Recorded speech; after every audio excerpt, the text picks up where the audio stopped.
You.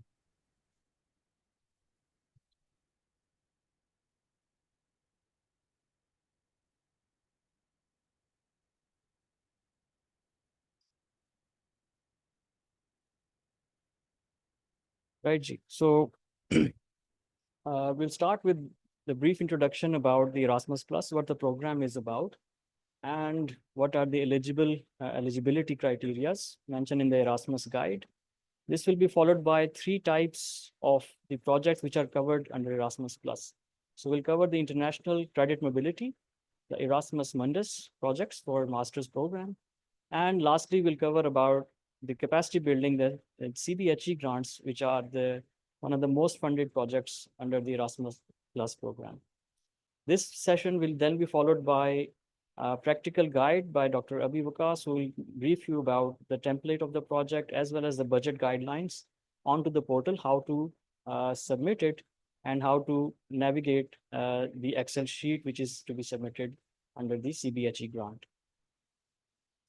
So briefly about the Erasmus Plus program, it's about equipping people with the qualifications and skills. So these are the two things which Erasmus Plus program focuses on for the societal, intercultural, as well as the labor market. So it enables people to improve their qualification, improve the intercultural understanding, as well as improve their skills so that they are better equipped for the job market. They focused on four areas. So one is the education, the second training, then there's youth programs, and then the sports programs also, they are covered under the Erasmus Plus. The specific objectives of this grant is to enable mobility of individuals as well as groups. So not only students, but staff as well as faculty members can avail this opportunity both for education as well as training. Then there's the non-formal or informal learning mobility and active participation by youth. And third objective is for the sports programs, so sports organizations and sports policies, they can also participate in this. A brief introduction about the international dimension of Erasmus Plus. So there are some misconceptions that first need to be cleared about what Erasmus Plus is. Most of us think that it started actually with the individual grants. So it started with the students. It focused on just the European, its counterparts, so European universities, they were the first beneficiaries, that is correct. And it was about higher education. But recently this has changed. So Erasmus is now not only about individuals, but it also covers institutions. The Erasmus also focuses not only on students, but staff as well. So staff includes your admin staff, as well as the faculty members. They can also avail this Erasmus Plus opportunity. Then Erasmus also covers Europe as well as the rest of the world. We'll discuss what are the eligibility criteria for different sectors of the world. And like I said, it also not only covers higher education, but the vocational training as well as youth training, that is also covered. So in a nutshell, Europe wants EU to EU as well as Europe to international collaboration happening across the globe. That's their fundamental principle, and that's what Erasmus Plus is all about under these four categories. If you look at different nations, so this European states, they call as the member states in the project guide. So the EU states, which are highlighted in blue, they are the member states, and then there are some countries which are associated to the member states. And then there is the rest of the world, which is the Erasmus Plus guide calls them as the third countries, which are not associated to the program. So those countries, if you look at the list of the member states, the European Union covers all the European countries, as well as those countries which are associated with the program, for instance, Norway and Turkey, etc. They are part of the European side. And then there are countries which are covered in different regions across the globe. So there are a total of 14 regions identified in the guide, and Pakistan lies in the 5th region and part A, among other countries, such as in the Central Asian part, such as Bangladesh, India, and China. So Pakistan is among those countries list in 5A. Then Erasmus Plus is, as you know, it's not only covers these three grants, but so many other grants. We'll cover three of them today. You can see this area-wise segregation. So they try as much as possible to cover different regions of the world. So Sub-Saharan Africa, West Balkans, which are close to the Europe, they are more covered in their by the Erasmus. Then there's Asia, Latin America, Central Asia, and they obviously want, for example, the countries which are low or do not did not participate as much, for instance, the Middle East and Pacific. They want more and more collaborations with those regions also. They are focused on increasing the numbers of submissions from those regions. So today we're going to talk about three of these opportunities. There are actually four opportunities in which the third countries which are not associated with the program, so for instance, our country, we can apply in these four categories. So number one, international cadet mobility, then there's joint masters program, then capacity building and Jean Monnet activities. For the program which we cannot or we are not listed as partners, so Pakistan, which is not included, they are the capacity building for youth, the vocational education and training program. We cannot participate directly in that. And then there's virtual exchange and capacity building for sports. So only limited regions can apply in these four areas. So let's move on for the call for proposals. So how can we link our ideas to become projects? So first of all, the annual cycle should be known that it starts with November. So right now the grant is open and it will close in about different grants in February to March. That's the deadline for 2025. The project selection happens up till September, where if you're awarded, you can then go into the grant agreement stage and the contract stage by the end of 2025. So what's the award criteria? It's based on these four basic principles. So one is the relevance of your project, how relevant it is to the European guidelines, what's the quality of the project activities, and how is your partnership cooperation arrangement between different universities, how good is your cooperation, and then the societal or the overall impact of your project, how well it is. It is how tangible it is as much as possible, and realistic it is, so that they can see after the project completion that your impact is actually happening. So those are the four criteria which are responsible for the award of the project. When we come to how, for instance, Pakistan can apply, so for our region, which is the institutions from non-associated third countries, for international credit mobility, we can apply as a partner institution. We cannot apply as an applicant. So we need a partner from the EU. Other than that, the Erasmus Mundus Joint Masters Program, CBHE, as well as Jean Monnet activities, we can apply as an applicant. That means we can coordinate or lead from the front these three categories of projects. For ICM, we can only submit as a partner, and the European universities will be responsible to lead the project. And similarly, limited regions for vocational, youth, as well as exchange. So for region 5A actually is not covered, but some regions which are other than the third countries in the Europe, other than the European countries, they are eligible, but region 5A is not listed among these three categories. Then the European Union has made.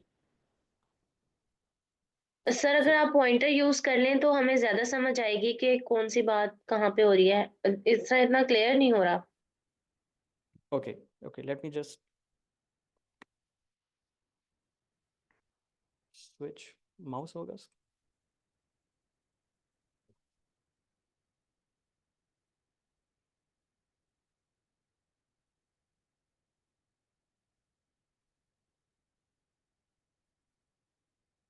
Mouse है उसका sir. Mouse.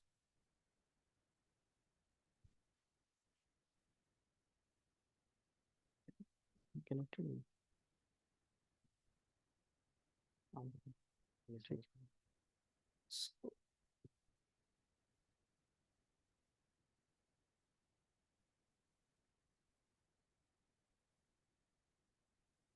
Okay, can you see the laser pointer?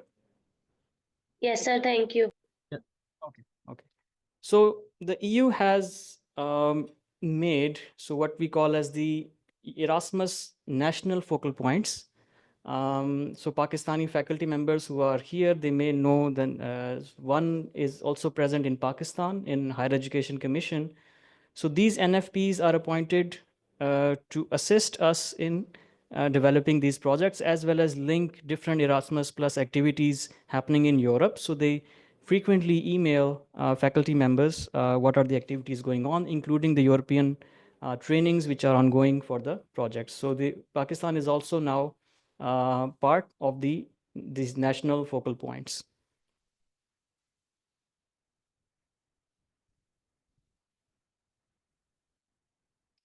Okay.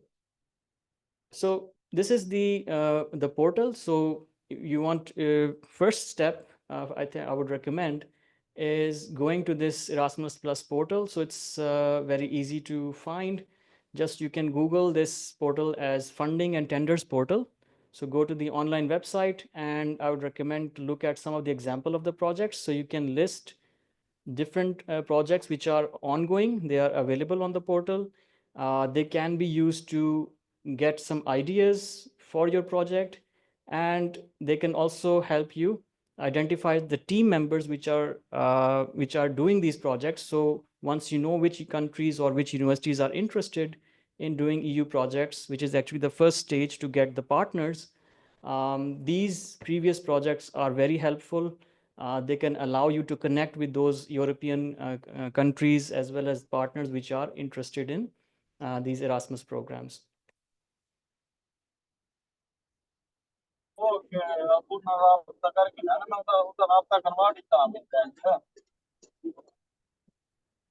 So now I will call Dr. Abi Bakas to cover the international credit mobility. He will brief about what the grant is about and then how to apply on ICM. So Dr. Abi Bakas.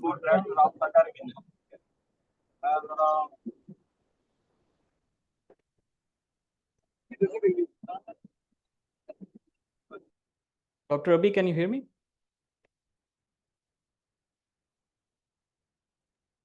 Assalamu alaikum. Can you hear me? Ji, we can hear you.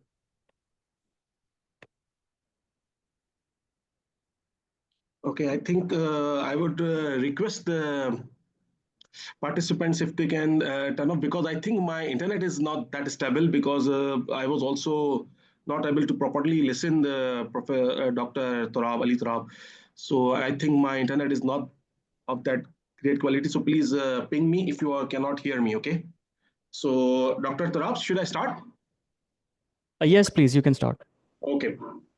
So my name is Abi Bakas, and I'm currently working as a Marie Curie Research Fellow in Tyndall, and I am currently also associated with Mehran University, Jamshoro, and I was working there as assistant professor, currently on leave. So this international credit mobility is a part of the Erasmus project.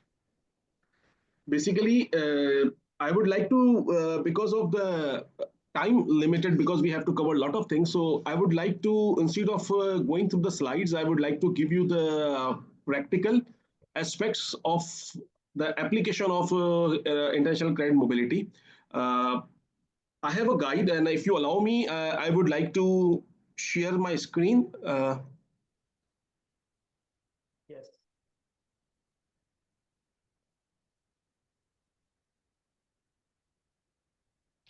Okay. Can you see my screen, Dr. Ali? Yes, yes, yes. Okay, so if you see this one, this is the latest guide I have downloaded. You can see it is from 2025. And this is the whole guide of all the projects which Dr. Ali has mentioned in his presentation, be it the international credit mobility, be it CBHE, be it Erasmus, other projects.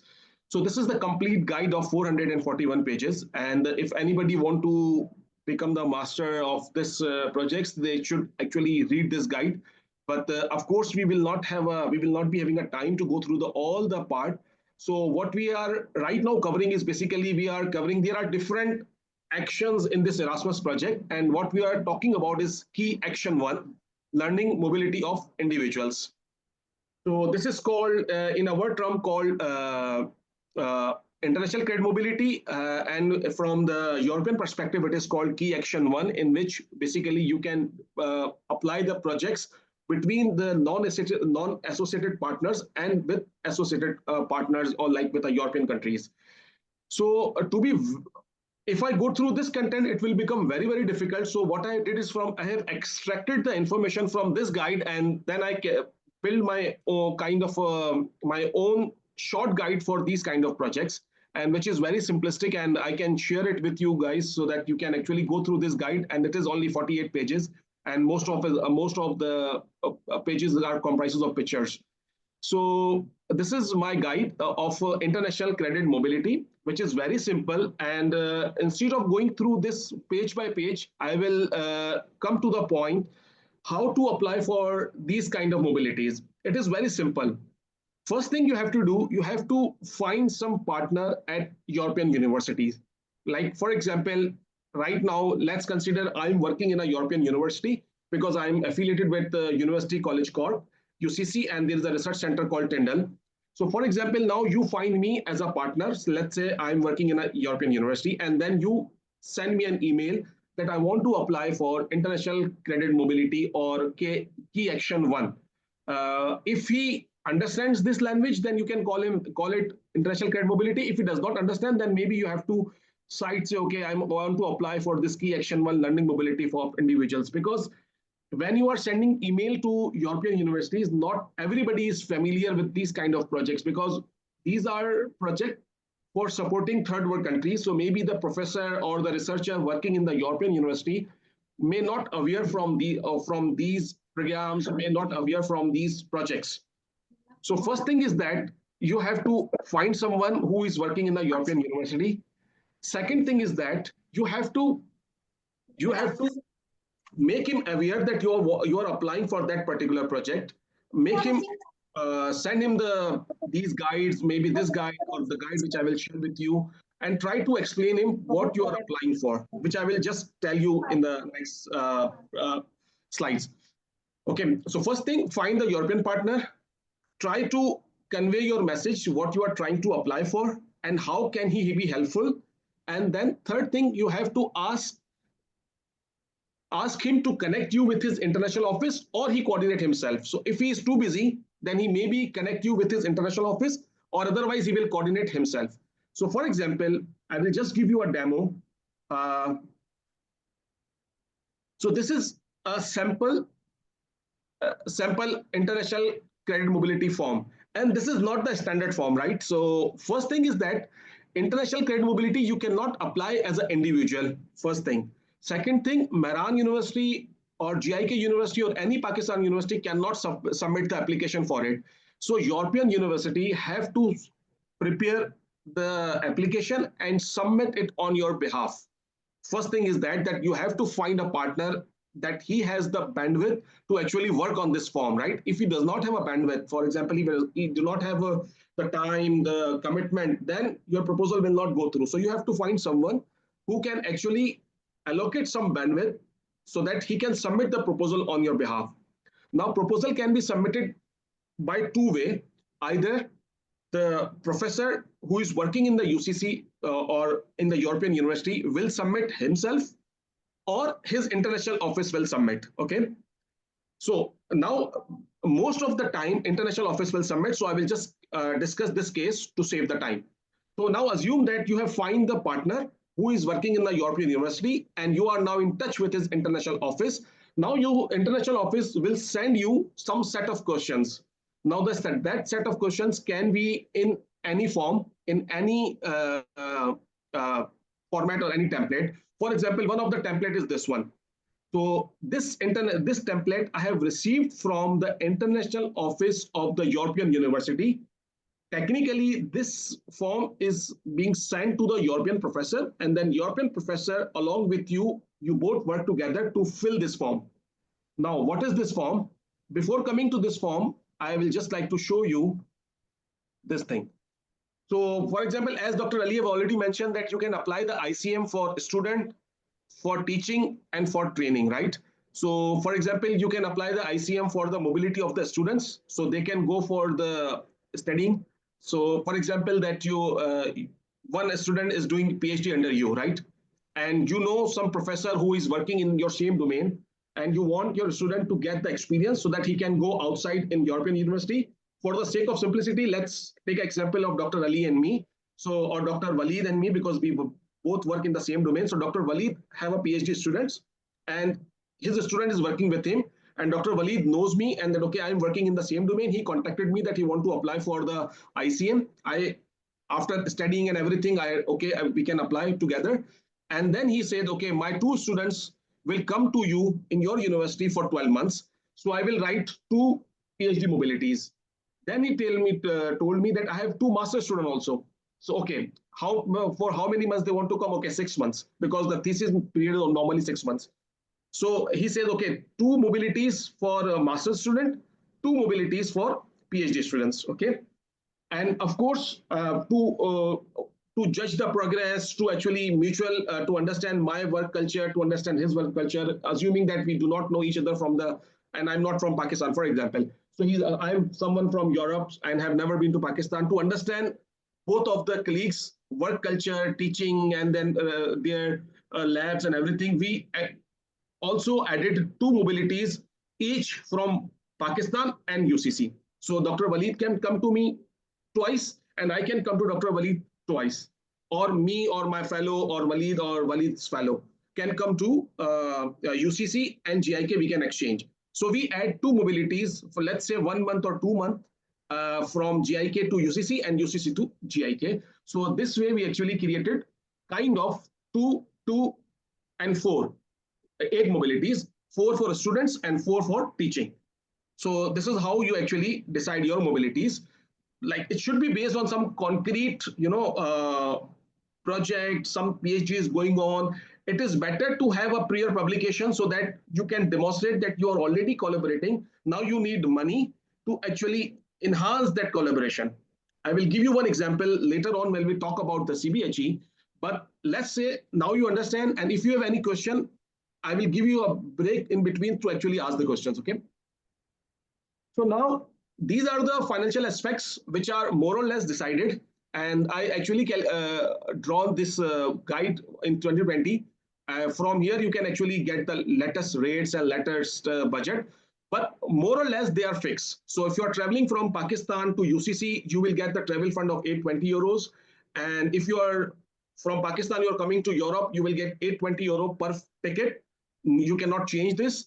And more or less, depending upon in which European country you are traveling. So for example, Ireland is the expensive one, and Cyprus is the less expensive one. So if you are going to Cyprus or Romania, you will get 140 euro per day. And if you are going to Ireland, you will get 180 euro per day.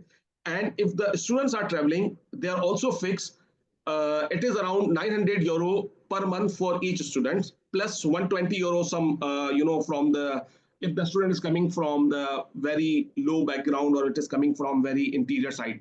So you can add 120 in there. So more or less 1,000 euro per month for each student. So for example, if you're writing a mobility for 6 months, so 6,000 euro for a student and 820 euro for the flight.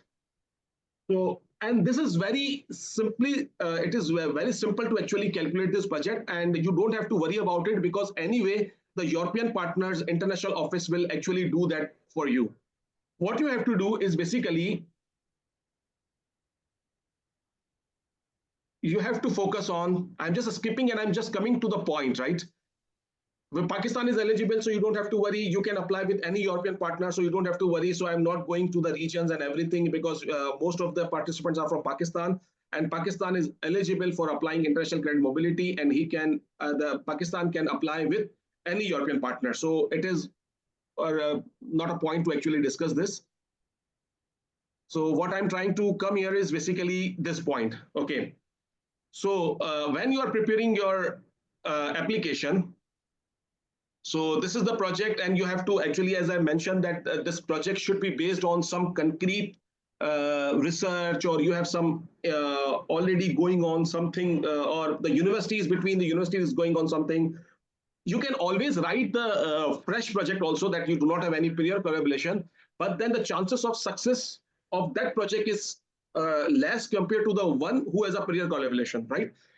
So when you're writing the proposal, and now you see relevance of strategy has 30 points. I will not go through the do's and don'ts because most of you are already at the faculty stage. So I think you can go through it. So, but the point is that when you are preparing a proposal, you have 4 sections. One is relevance of strategy, which is of 30 points. Second is quality of cooperation arrangements, which is 30 points. Third is quality of project design and implementation, which is 20 points. And then impact and dissemination, right? This is called 20 points. Now, once you see this, now I go back to my form, which I received from the international office. What they are asking, if you carefully see the questions, or if you carefully see the title of the question, you will see that they are actually relevant to these 30 points. First, relevance of strategy. These are the questions, like how will the participant after the mobility, what measures will be taken to ensure full recognition of all participants, what support will be provided to participants before, during, after the mobility period, how will participant be selected, what will be the responsibility, roles and tasks be divided between DC, this is the university I applied with, and the partners. So for example, partner can be Mehran University and partner can be GIK University, and we can always apply like that. So 2 or 3 university can come from Pakistan and 1 European university can from Europe. So for example, I'm from University College Cork, so I can be the European partner, and Mehran University and GIK University and Cork Quest, let's say Qaid-e-Awam University, can be the 3 Pakistani partners, and we can all apply together in a single project, right? Okay, then you see these are the quality of project design, then this is the relevance of strategy, and then you see, can you provide the contact details of the coordinator involved in the partner university institution? For example, from UCC, you can provide my contact. From GIK, you can, if Dr. Ali is applying or Dr. Wali is applying, they can provide their contacts, right? And then you have to decide what is actually the mobility, right? So as I explained you that what will be the level of mobility, bachelor's, master's, PhD, what is the staff incoming for teaching, outgoing for teaching, training, and you can choose what you are actually trying to do.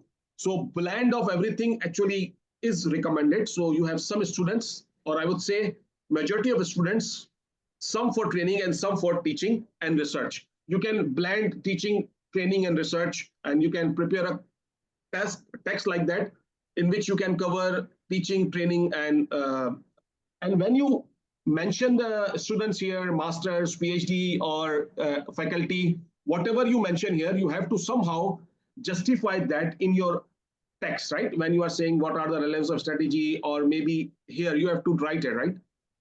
So, and then you have to tell the impact and dissemination. So you have to somehow explain the desired impact of the mobility project, describe the dissemination plan, and you have to pay very carefully that what is the impact locally, what is the impact nationally, what is the impact internationally, what is the long-term impact, what is the short-term impact, and then of course you have to keep in mind that impact should be mutual for Pakistan and in my case Ireland, right?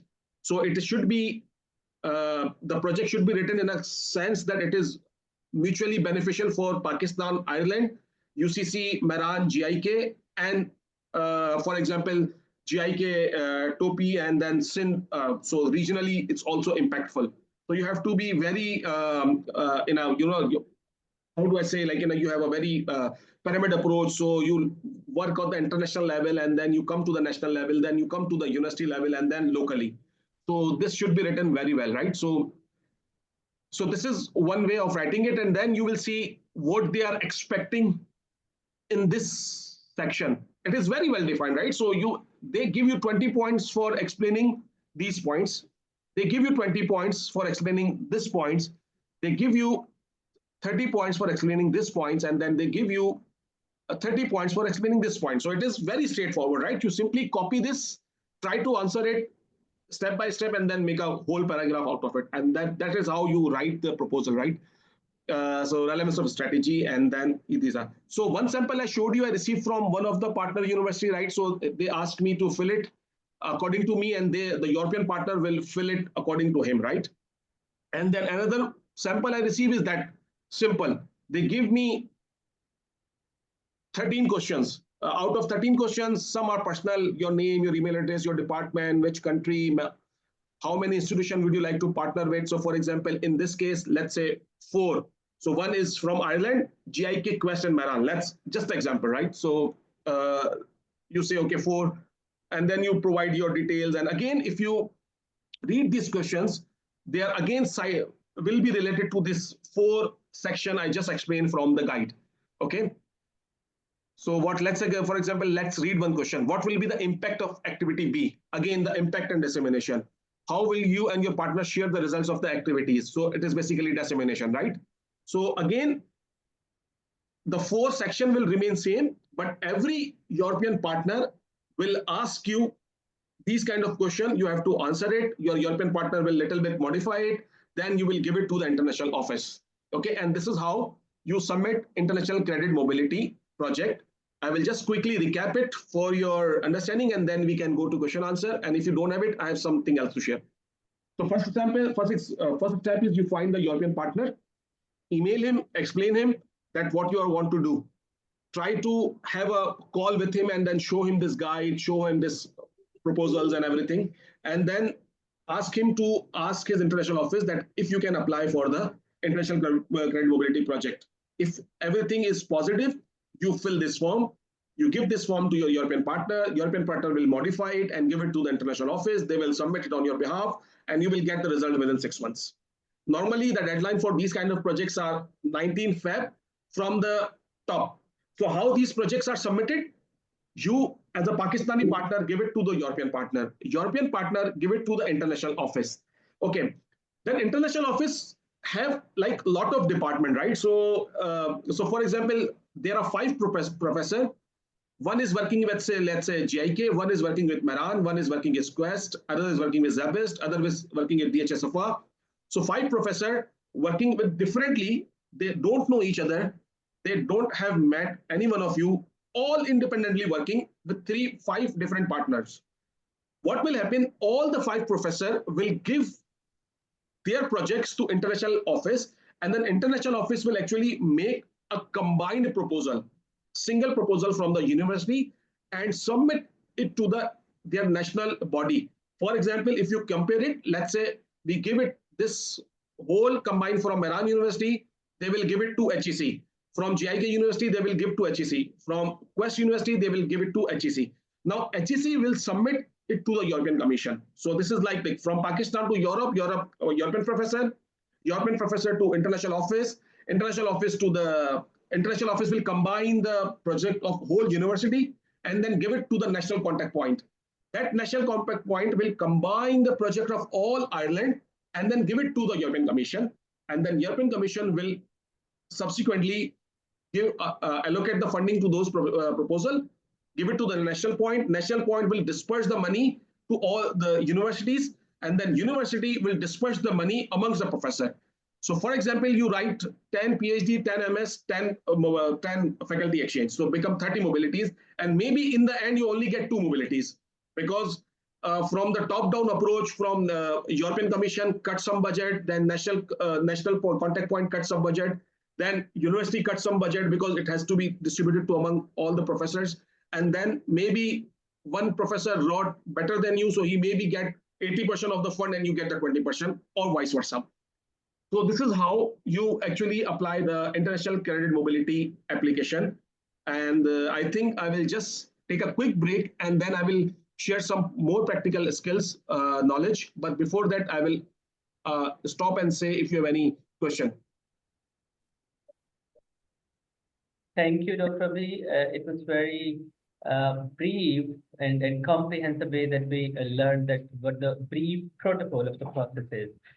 So we would be like to have one of the practical examples, the project which has been approved on the part of any Pakistani university, and you could be able to give the example of that, and that will be much more easy to, see in the practical eye. Would it be possible for you to share some? My approved projects? Yes, sir. Okay, I think right now I have, because I started applying these projects in 2019. of course, with the help of Professor Dr. Bhavani Shankar Chaudhary, of course, our Vice Chancellor, Dr. Taha, our Vice Dr. Anil Kumar, they motivated us to actually apply for this project. So I applied for this project in 2019, and in 19 and 20, I was not that successful. And then from 22 onwards, I got a little bit successful. So I have currently these projects going on with the Dublin City University. I have one project going on with Austria, and one project is going on Italy. So there are currently 3 projects are going on, and this is the formula I actually followed. So first thing I did is basically find someone to whom I know. Normally what I do is basically I see if someone is working in photonics in Italy. So I contacted him, okay, I'm working in photonics, you are working in photonics, we have some students in common and I would like to collaborate with you, right? So I started talking with him, and we like each other's attitude, working environment, and then we thought, okay, we will apply for this funding. He was kind enough. Most 70% of the work I did it, so I fill all the form and everything, and then I give it to the Italian professor.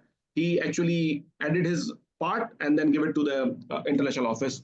And similarly, I did with Dublin City University, which is Dr. Inamul Ahad, NED University in Pakistan, and also Italian project is also with NUS University, Professor Dr. Salman Ghafoor, and then me, all together we applied and then we got the project. Yeah.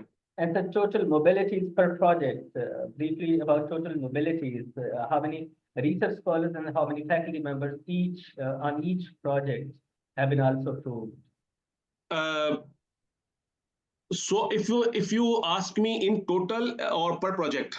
Per project, per project. Per project, usually it is, for example, I think we got around 10 students, 10 PhD students jointly from Pakistan and NED, and around, I would say, 6 or 7. Because sometimes what happened is basically, let's say, initially I applied for the 1 month mobility for myself, let's say, right? Or maybe 2 months mobility, 2 months mobility. So you basically got 4 months, right? Now you can split that 4 months into 15 days mobilities, right? So you can make it 8. So it is very hard to say how do I get it, but because the Dublin City University project is about to end, so here I can comment, okay, so we got almost 10 PhD student exchange and around 6 to 7 faculty exchanges. Well, some of 5 days, some of 10 days, some of 7 days, some of 20 days, like that, yeah. Thank you so much. Thank you so much. Yeah.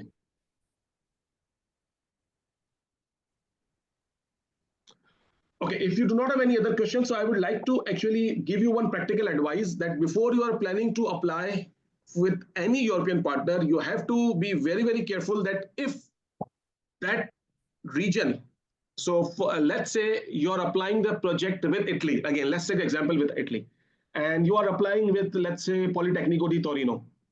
One example, just out of blue, I'm taking it. So you are applying with Politecnico di Torino and you contacted the professor here, let's say Professor Magrini, let's say, and you say, okay, you both work in the same domain and you want to apply for these mobilities, right? Of course, the idea behind these mobilities is basically to support Pakistan or the third world country in the research or in the exposure. So it is not only the studies or research, they want to give the cultural experience, they want to give the research experience to the student, to the faculty who has never been there, right? So keep that in mind when you are writing it. So do not completely focus on the research. Okay, if you are thinking that your idea is too novel that, okay, they will give you, no, it is not like that.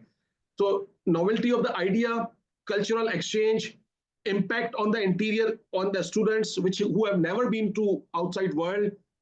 If you are targeting the interior places of Pakistan. So for example,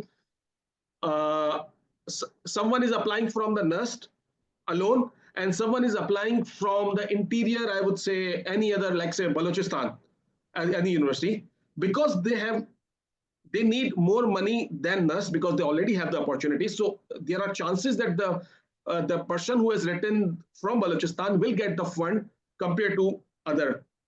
So this is, you have to keep this in mind, right? Second thing is that, let's say you finalize the region that you are applying with Italy, right? So may the professor maybe agree with you, right? So professor say, okay, I like your idea. I like working with you. Maybe you are working with like 4 years now, but you did not know this project exists. So your professor from the Italy agrees, okay, we can apply for the funding and everything.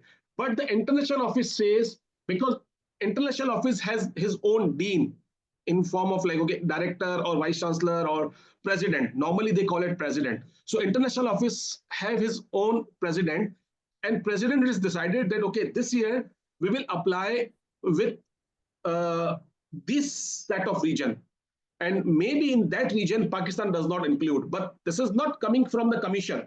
It is basically the strategy of the university, right? Politecnico di Torino does not want to apply this year with Pakistan because they maybe want to apply this year with Japan. So they want to do their capacity building instead the Pakistan's capacity building. Are you getting my point? So in that scenario, you cannot apply with Polytechnic di Torino. Maybe you can switch the university and they allow it, but sometimes it is, so at one level, this is the president's decision of the university. At some point of the time, the national contact point of that country, for example, Italian national contact point, like in Pakistan, we have HEC. They have their own higher education commission, right? So at that point, Higher Education Commission also decides the priority. Okay, this year we are going to apply for that budget and we will only target this region. In that scenario, even if your professor agree, your international office agrees, but national contact point does not agree, you will not get the funding. So you have to be very, very careful when you're applying, that you have to ask the professor. Along with the professor, you have to ask the international office if they are submitting the application with Pakistan or not. So if all these are positive, then you should start preparing the proposal, okay? So these are... Dr. Rabi, can you hear me? If I have one question. Sorry, if you can pronounce your name because... Oh, okay. I am Dr. Shehzad from GIK, and I have Okay. one question Yes, sir. regarding international credit mobility. I mean, if it is only for the students to students exchange or only for faculty, if I want to apply for faculty exchange only, would it be feasible, or I have must include a student exchange as well in the proposal? No, it's up to you. Chances are that if you include the students, there are chances, but still, again, it is very... Also, you know that these kind of proposal, also the luck plays a role. You give your hard work, but sometimes it is your luck. Yeah, but yes, you can apply. I have seen the cases where faculty have only applied for the faculty exchanges and they got the funding. Okay, thank you. Yep. So I can see Dr. Faimuddin, can you discuss your affiliation as an example so that we can understand how Pakistan and Europe can partner with us as a member, not partner? Dr. Fahim, can you elaborate your question? So when I applied these projects, I was working as assistant professor in Mehran University, and I applied with the European universities. Now I am working in a European university, so I can apply with the Pakistan universities. If I don't know if this is the question you are actually asking. Dr. Gordon, yeah, I completely understand. Yeah, there are a lot of changes, but the base thing will remain same. Many changes in the handbook 2024. Yes, you have the blended mobility, and then you have some revise in the rates of the mobilities. That's the only changes. But I think the fundamentals will remain same. You have to find the European partner, you have to contact the professor have to apply on behalf of you, and then these are the things which will remain same. And rest of the thing, because everybody is on the faculty level, so I think when they will go through the guide, they will understand the most of the things, right? The point to be noted here is that you have to find someone from Europe who will apply on your behalf. And once you will contact someone from the Europe, their international office will give you the latest rules, everything. They will ask you questions which I have discussed, or maybe they will ask you a question which I have not discussed, right? So because I have also limited experience.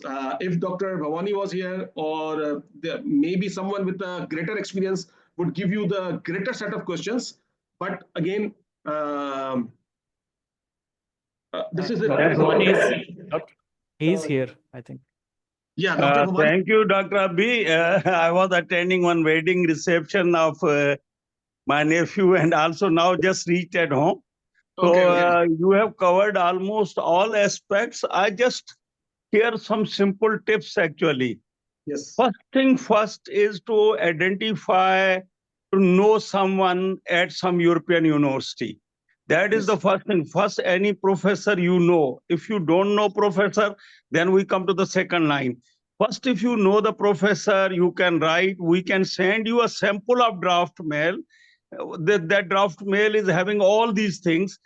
Because even I wrote many professors in the beginning, they say, what is the ICM? We don't know about ICM. What is this? So sometime it, different ways comes. Like first ICM, how I got, I met one Spanish professor in one of the meeting. Then I invited him in Pakistan in conference in 2012. When he gone back in 2013, he himself sent me a mail that this international credit mobility is available. Would Pakistan be a partner? It has got 2 months mobility. It has got 1 week mobility and all these things. I said, okay, fine. Whatever little data he wanted, I filled that, was sent only that. And that took only half an hour to send him the data. That is the easiest way of ICM. Okay, we sent that data and that professor sent to international office. Luckily, that professor was also the advisor like Vice Dean International. Vice Dean International Mobility Programs. So what he did, he put 5 mobilities undergraduate, he put 5 mobilities faculty. When that University of Malaga, when they looked their total mobility assigned by their European, not European, but Spanish, because it's a country based, the country. So they still had more seats. So they increased even our faculty mobility to 10 as well. And luckily, all of them, the stages already Dr. Abhi mentioned going through the national point and then European point. But European, normally they exactly allocate. So if they only approve within that one. So we got even 10 student mobilities for 6 months, master's student or PhD student. That option depends on that professor who was the focal person there, and I was focal person here. So these mobilities got approved. So first thing first, some mobilities, as Dr. Abhi mentioned about Polytechnic di Milano. He himself did PhD from that under different or Erasmus programs. But then there was a one student who is now again in Ireland, actually. He talked with another professor, not even his supervisor, that, okay, I'm from Pakistan, I can, introduce two universities. He introduced Mehran and Sir Syed. And we have got like 5 student mobility for Mehran, 5 for Sir Syed. What happened later on, that students couldn't get the visa.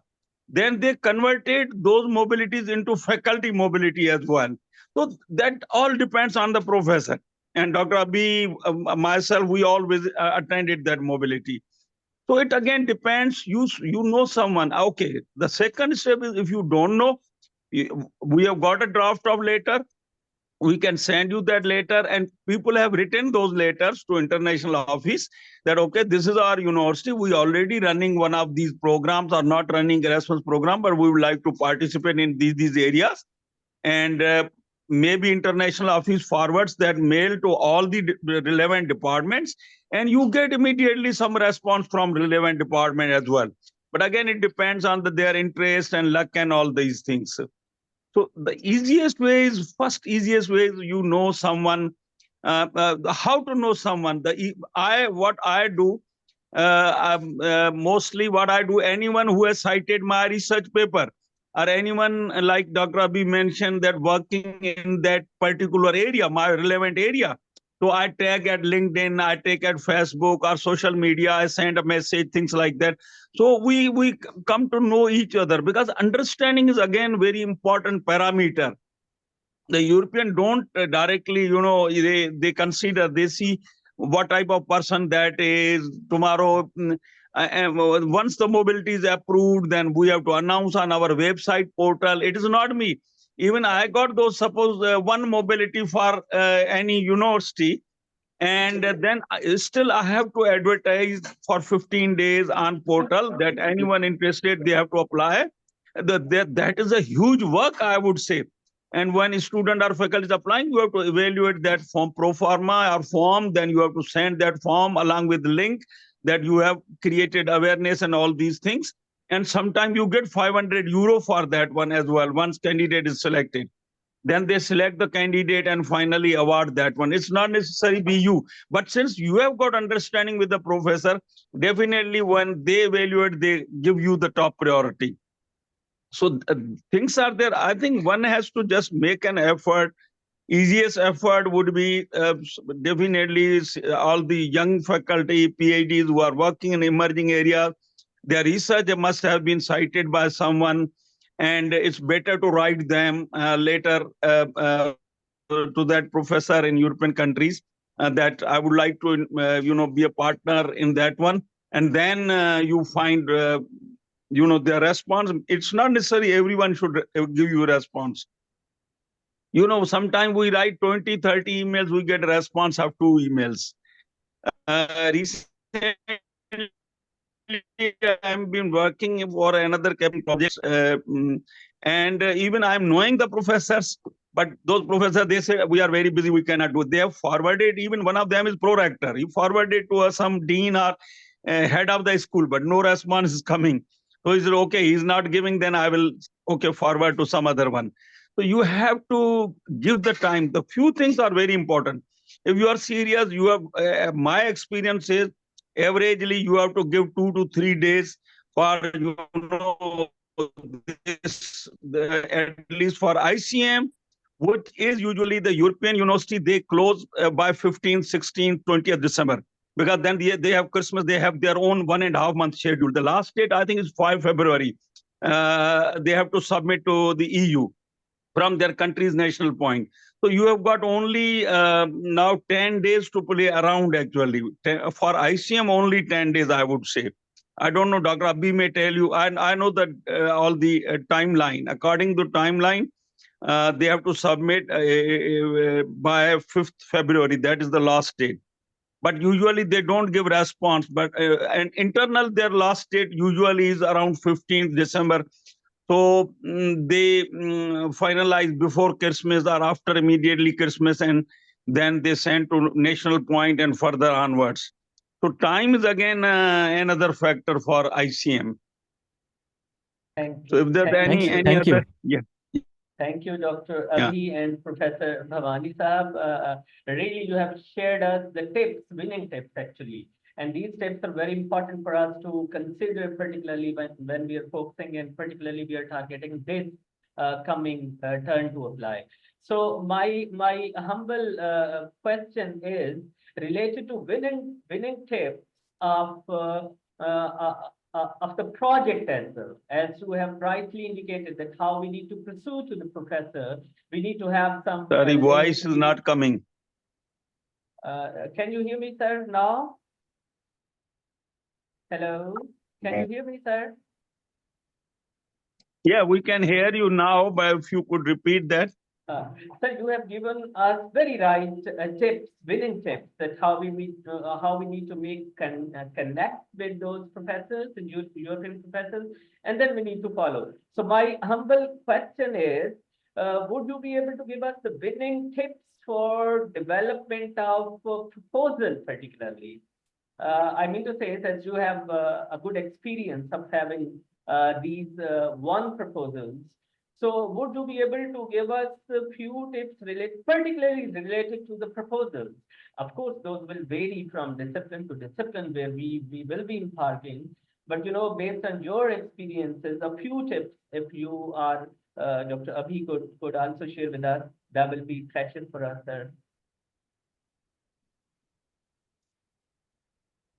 I think I will give I will let Dr. Bhavani answer this because he have a much greater experience than me. In fact, he is the one who actually trained me. So I will definitely divert this question to Dr. Bhavani to answer. No, I did not hear the full actually question. Okay, sir, I will I actually. don't know. Yeah. I will summarize Dr. Malik Hassan Mahmood's question. He's actually saying that what is actually, what should he do to actually get the success? I would say, I think in a very briefly, if I will say, the question is like, what should he write or what should he do, or is there any discipline based success ratio, or what happens, how to get successful in these projects? Winning tips No, for proposal writing. Winning tips for proposal writing. Sir. Okay, so any winning tips for proposal writing. So what should we write to actually become successful? Yeah. but Abhivakas, in this one, they usually with the Dublin City University or Polytechnic Milano or Malaga, as long I remember, there was no need to write the proposal. Only they asked how many mobilities you think you would like to apply, masters, PhD, or faculty, and which particular areas. Then all the forms, remaining forms were filled by them. The ICM is the most simplest one. I never seen you have to write a proposal and submit. No one has asked. Yes, few questions they have asked, follow-up questions regarding your institutions, the strength, already you have any mobility or something like that. Proposal you need in all other, especially the capacity building in higher education. So for DCU and for one proposal Austria and another Italian proposal, we wrote this actually this proposal. So normally, yeah, again, Dr. Bhavani is right. If Dr. Bhavani is contacting anyone with any professor, because he's too senior, right? Also, he's almost the same level of the professor at the European University. So for him, maybe the other professor will do the effort and write it for him, or maybe the international office write it for Dr. Bhavani. He just tell, okay, I need this thing and this thing. But depending upon the from to whom you are contacting and what are the, so for example, when I contacted Dublin City University, I wrote this proposal as I shared with you. So, and of course, so this is the proposal. So, these are the question I answered. So yeah, again, with the proposal, the main thing is that if you write a proposal, you first need a consent, willingness of any European professor to collaborate in ICM. That is the first thing. Then I think proposal, if that is simplest proposal, they won't take 1 or 2 hours time, 3 hours time. The questions Abhivakas already mentioned. Yeah. That is not that big issue. Only you have to, if tomorrow you are getting any professor in your field, he says, okay, let's submit the ICM. And these are the areas between our institution. Now he has got, certain those proposal, what he usually has to submit. That's again very simple. It doesn't take more than 1 hour, 2 hour actually. It's not having work packages, deliverables, outcomes. So many things are there in capacity building. Thank you so much, sir. Coming next. Just like Dr. Abhi, as he has shared the affiliations in the contact email, so we would be great. I think my all other colleagues would be grateful to you if you could also share your contact email ID, so that periodically we may request to you as well for the kind guidance. So I will also, Yes, sir, if you with your consent, should I write your email? Yeah, no problem. Yeah. Thank you so much, sir. Thank you so much. Thank you, Dr. Abhi. Thank you so much. Thank you, Dr. Abhivakas and Dr. Bhavani Shankar Saab. It was indeed a very nice presentation and very clear demonstration of the project. Thank you.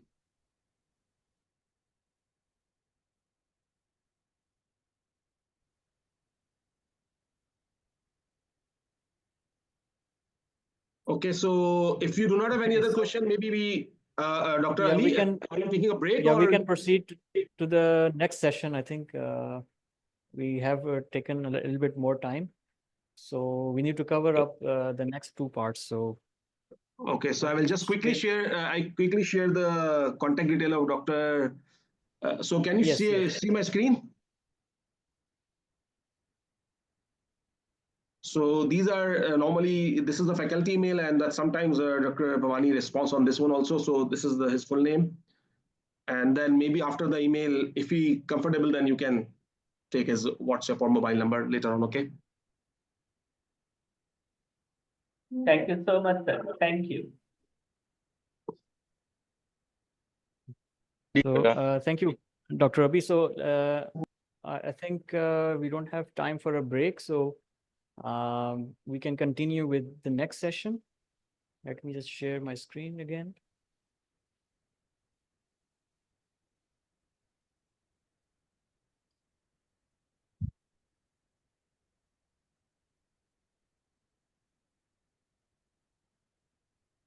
Okay.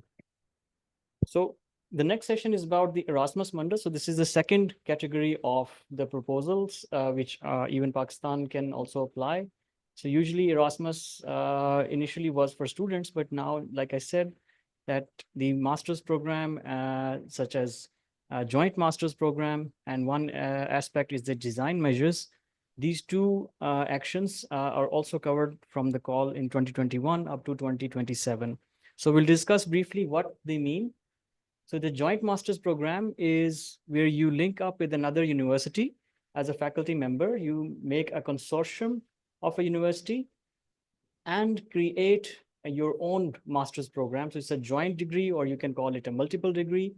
You can give, during the grant, you can give scholarships to the students which will attend this master's program. Of course, they will go, for instance, they can join universities and they can complete semesters between different universities. And this has to be, obviously, there has to be designed jointly. So you have to follow European standards as well as the standards in Pakistan. So you have to come up with a program that can cater to both requirements of MS program for national as well as international level. They also see that it is open to all disciplines, but they focus on the higher quality or the master of excellence in each of the disciplines.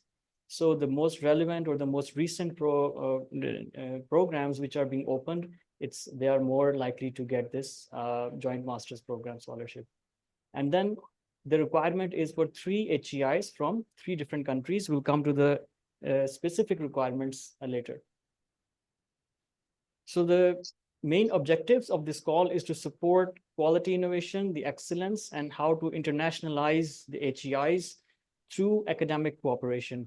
So they want to increase the quality and attractiveness of their European higher education area. So how can you cooperate or follow the policy of the European guidelines? That will be more than helpful to improve their attractiveness as well as focus on how we can improve the quality here in Pakistan. Then you also want to improve the competencies, skills, and employability of your master's graduates through this program and increase the synergies between the higher education institutes for innovation and research. So with these objectives, you can come up with a unique or a tailored master's program that can cater to not only the students' needs, but also to the societal needs, whether they're in Pakistan or in the European countries. So combined, you can apply to this grant. So the stepwise how you can apply to this grant is you can first go to the joint masters. So the design of the proposal or the design of the program. You then go to how to develop the joint selection and how to develop the monitoring procedures, such as we do in MS program. We then go for admin and financial management, how they will be linked, how are the common services which are offered to students, how the European, for instance, and Pakistani universities can form these services, how will you promote and disseminate these activities, and then finally you come up with the draft joint or partnership agreement between the universities, and then what's the joint degree policy. So all of these combined together, they are then required to complete the proposal.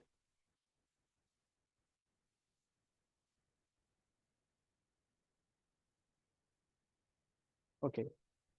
So joint master's program is for a grant of 74 months independently up to a maximum. And it can have, for instance, a certain number of students per project. You need to have at least 2 study periods in 2 countries, of which at least one is an EU member state and one is an associated country. So both countries of residence should be different from the residence of the students. So the students who are already in the Europe, they cannot apply. So there has to be a students which are not present in that particular country. Okay, so who can take part as an organization? So obviously applicants must be higher education institutions. So for instance, in our case, these are universities, they can apply. So any public and private organization can also apply, but they cannot apply as a coordinator. So only the institutions, that means the HEIs can apply. So HEIs in Europe, as well as Erasmus Plus, as well as, for instance, let's say in Pakistan, you can also apply as a coordinator.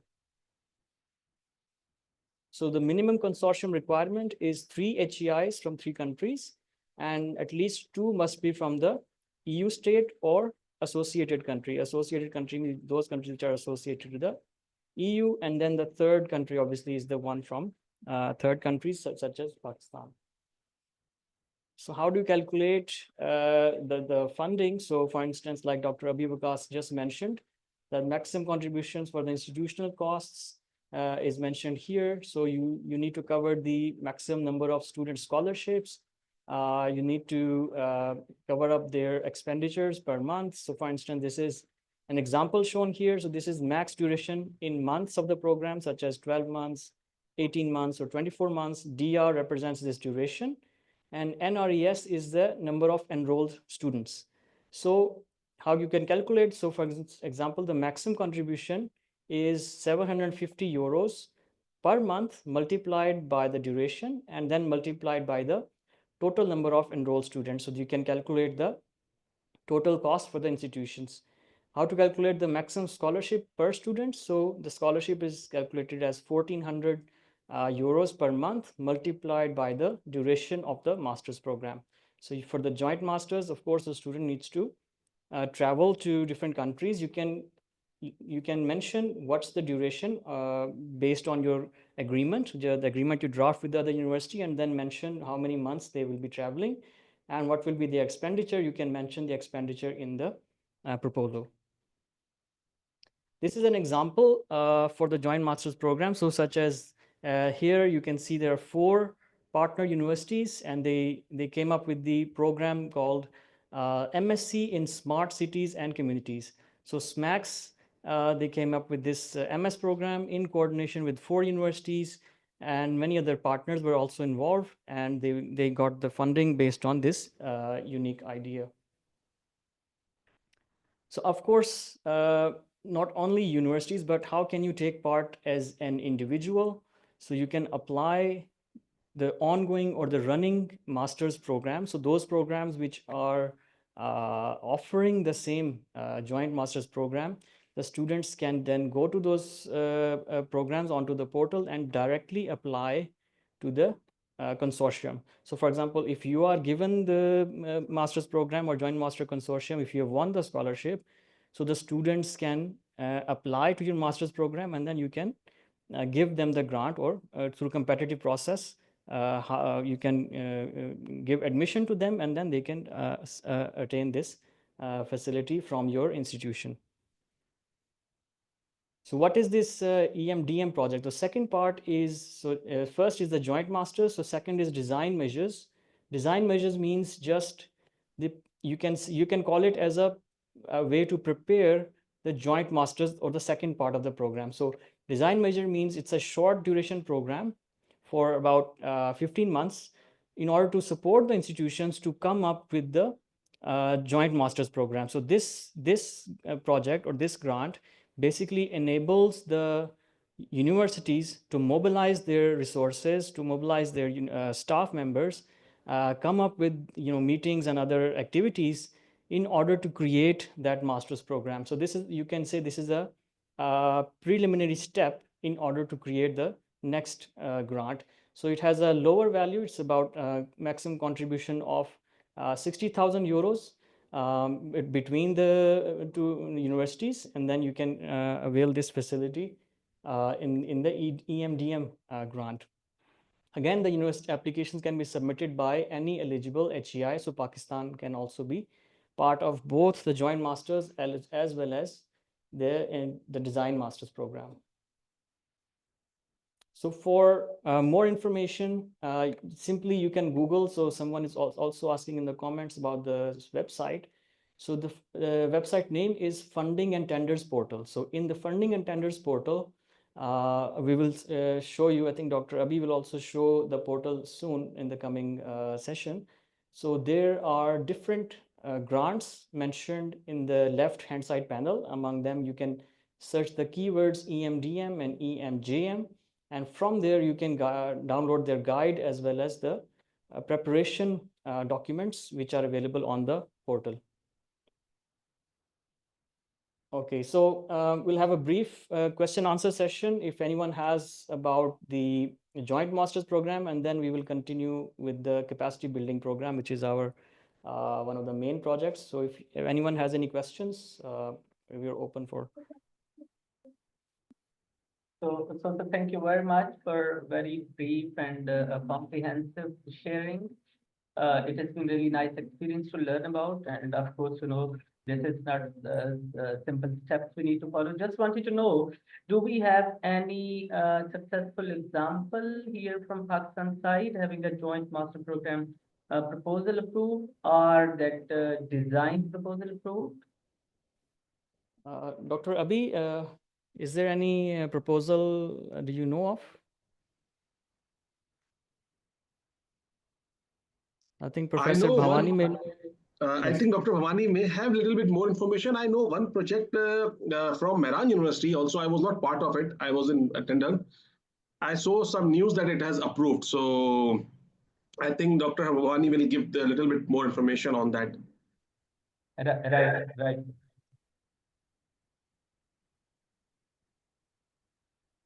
Professor Bhavani, are you there? I think is not. So according to our knowledge right now, not many, I think, projects have been submitted by Pakistan. So I think this is a very good opportunity that even if one proposal goes from Pakistan, it has a very significant chance of winning this grant. So it's very right. There is one joint master's program between IBA Sakkar, IBA Karachi, and LUMS. This is what I heard, and there is one of our program, but it is not started yet. But there is no single program got approved of capacity building from Pakistan. That is 100%. I came to know that the proposal was not good enough. That no single proposal, I think 21 or something are submitted of capacity building, and none of them got approval here. Sir, they're asking about the joint masters, Erasmus Joint masters. No, we had this Oradia. We went. They actually asked us, and they said we can join sometime as an associate partner, but we don't have any approval. Or, as long as I know, we haven't submitted any such program. The reason being, usually the Pakistan, I mentioned in the comment that Pakistan 3rd year in a row, whole world, they have taken the lead maximum of our students. They have won that joint masters of the different European partners. Most of that chunk, I don't exactly remember chunk because I did not take that much serious interest, because it requires a huge time. It's the most toughest one because usually you have got huge number of partners. Joint master, you need an industrial partner. You have to justify that program, that it is going to take you 10 years ahead than others, and something like that. It's very good program. Anyone who availed from Pakistan, this joint masters went to Europe. They got PhDs, and this, I know many students from Mehran, they availed that one, and they then got like 6 months job opportunity even during their mobility period, internship opportunity, and then PhD funding, something like that. But Dr. Abi, I think I never filled our none of the department from Mehran directly involved in joint masters as a partner. Sir, I remember that Dr. Fahim was involved in submitting this application, and I don't know what happened. No, none. I don't think any application approved. I have Yeah, no so I don't know about information. the approval, but he was involved in the submission. So yeah, but we have the individual students a lot. So for example, the latest student I remember is Dr. I think the Falak Naz. She went to joint master program and then she secured the PhD from one of the universities. Yeah. So there are a lot of our students who are actually going individually on the master's joint master's program, where you actually do your degree in 3 different countries, your master's degree. Right. Thank you. Thank you so much, sir. Thank you. Right. So, Dr. Abhi, we should, I think, go to the next session. Yeah, definitely we should conclude. I think what is that time? We have to conclude by 5, right? Or 30 past 5? Oh, yeah, by 5, by 5. By 5. So we have a very limited time. So I think, yeah, we should. Yeah. Okay. So, moving on to the last section, which is the capacity building in higher education. So I'll briefly update about the policy, and Dr. Abhi Vikas will give some examples on how to fill out the proposal and budget. So this is in key action 2, as Dr. Abhi showed you the guide. So key action 2 is about the cooperation among organizations and institutions. So capacity building focuses on how to bring in universities together for lasting impact. Already agya hai na. वो दर खोलते तो. तो यार BT है तो. So you need to come up with international cooperations among different universities, and we'll briefly guide you how to apply. So what are the first thing you need to do is find out what is the needs of the university and needs of the country. For example, in case of Pakistan, what are the most pressing needs, for instance, which are in line with the Sustainable Development Goals? How can you improve the relevance or the quality of your institution? How you can modernize your institution? How you can improve or make some reforms in the institutions? Those needs are first identified. And because the European Union, it focuses in this capacity building program, the third world countries. So the third countries means that it's not prioritized for the Europe. It is the priority in this category is for the third countries, and you can come up with the ideas how to improve your university in this proposal. Again, Pakistan is mentioned in region number 5A. It's also eligible for capacity building in this program. So the specific objectives are many types. Like I mentioned, that so you can modernize your HEIs or HEI systems. You can develop cross-regional cooperation. You can improve the governance of the university. You can do innovative or for example, innovations in curriculum. They are very important. It's part of the capacity building program. You can include accessibility or improve the accessibility of students, which are, for instance, marginalized students. And obviously, lastly, is the societal impact in the capacity building. So I won't go too much into the details of these objectives. These are mentioned in the guide, Erasmus guide. But briefly, what are the key objectives that you can include in your proposal? So number one, you can, these are many obviously objectives. You can select those objectives which you think that they are more relevant to you. So for instance, you can go with how to enhance the relevance of higher education.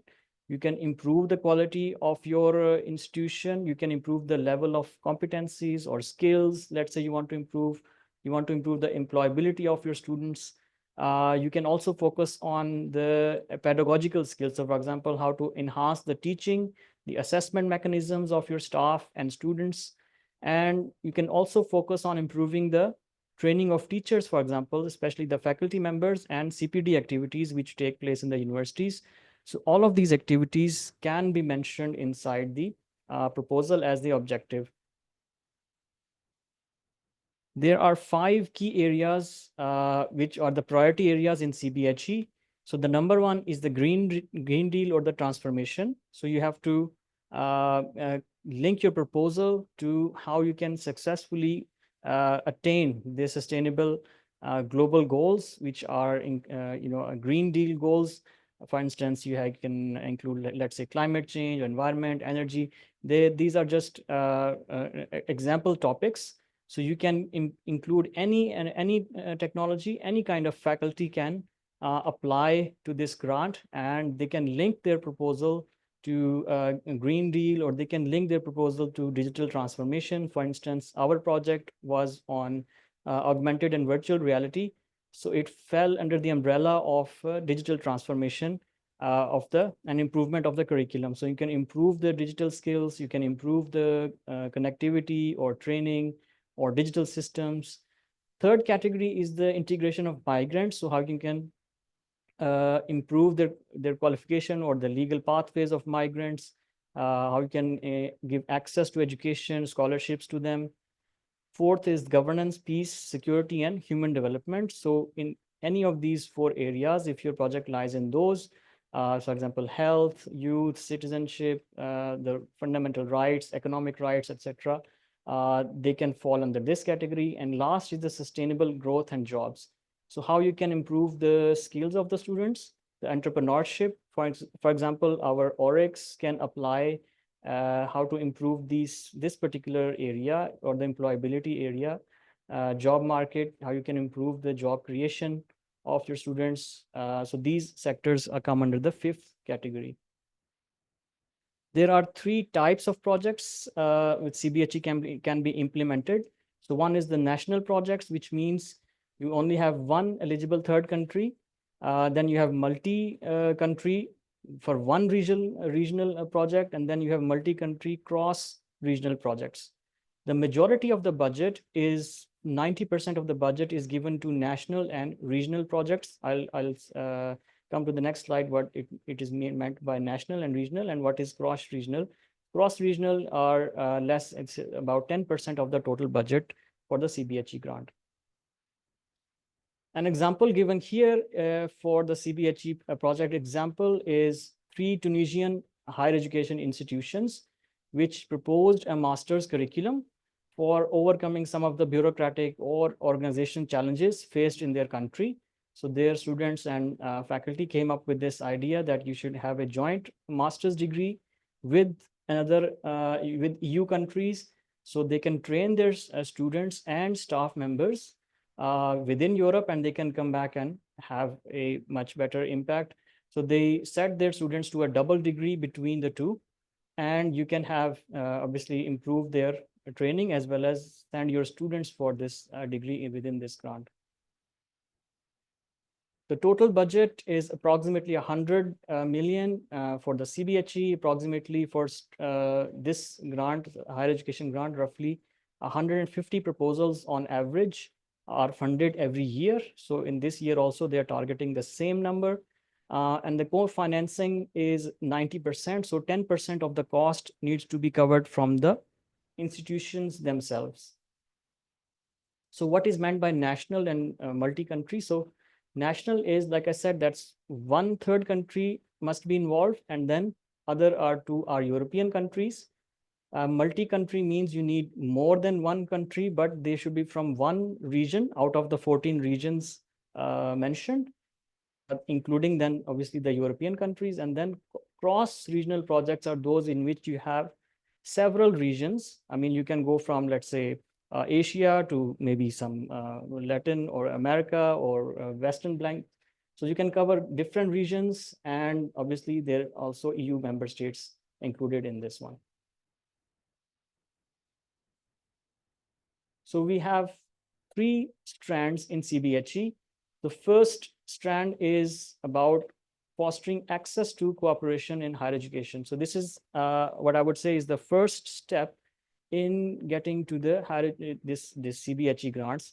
If you have limited experience, or you're starting, this strand 1 is the most suitable to you.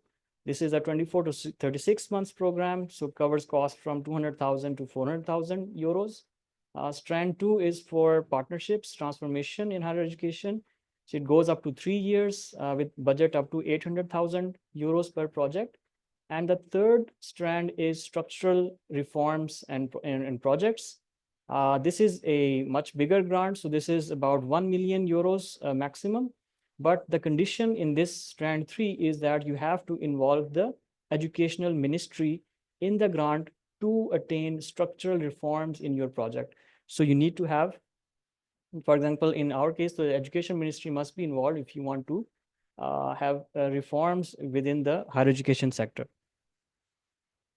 So for Strand 1, briefly, I will overview what are the examples. So for instance, in developing countries or newcomers, you can less experienced faculties can apply.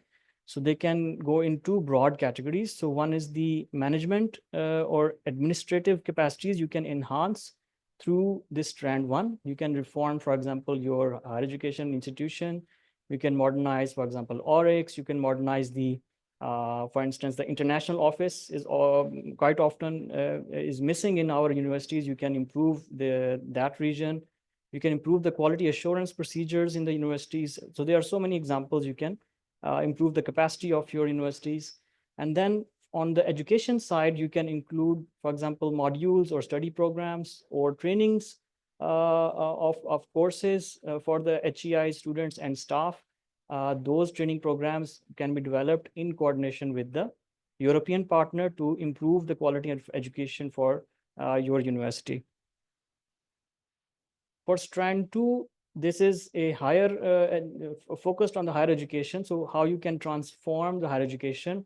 So this is more focused on the education side. So you need to involve some innovation in the curriculum. So you can design an innovative curriculum. Again, there is no limitation in the number of fields. Any field can apply and improve their curriculum based on partnership with the European countries.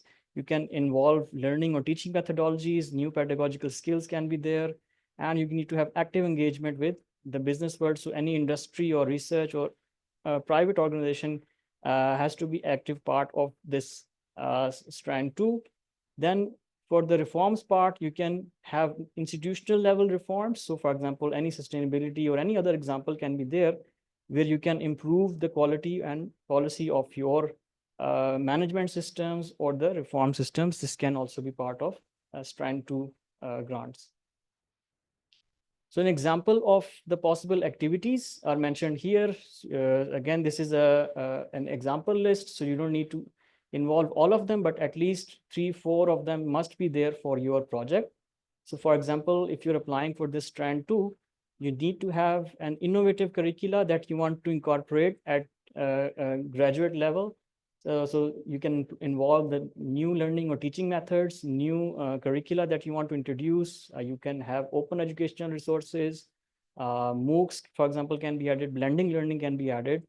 Then you have practical training schemes. They can be added. You can have dual learning systems, right? And then what are the issues or for example, you want to develop new products or process innovation for students through your program. So how you can develop those, this can also be part of the activities in the CBHE grant. Okay, so for national projects, all regions, including 5A region, Pakistan can apply.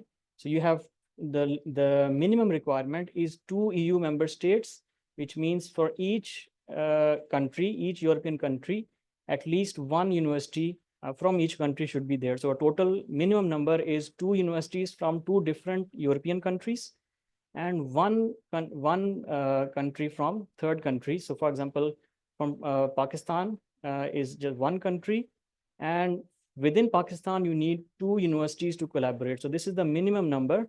So 2 universities from Pakistan and 2 from a European side. And the rule is that you can either have equal or higher number of organizations compared to the European states. So it means that if you have 2 universities, so 2 universities from Europe means they are both equal. You can increase the number of Pakistani universities, but you cannot increase the number of European universities compared to the number of Pakistan. So you can have like 3-3 or 4-4 equal, or you can have higher number of Pakistani universities compared to European universities. And the same rule applies for all the other strands also, because they focus more on the third countries rather than the European states. So multi-country projects means, again, 2 European countries. You need to get contact with at least 2 countries and 1 university from each country, and 2 eligible third countries you can add. So you can add more than 1 country to this, and obviously from each country you need 2 higher education institutions. So at least 4 universities from third countries and 2 universities from the European side. So this is the brief what you call it, the name of the grant. When you go to the portal, you will see the Erasmus EDU 2025 CBHE. When you go to the this section, you will see there are 3 links: Strand 1, Strand 2, and Strand 3. And the application deadline is 6th of February for all of these 3 strands.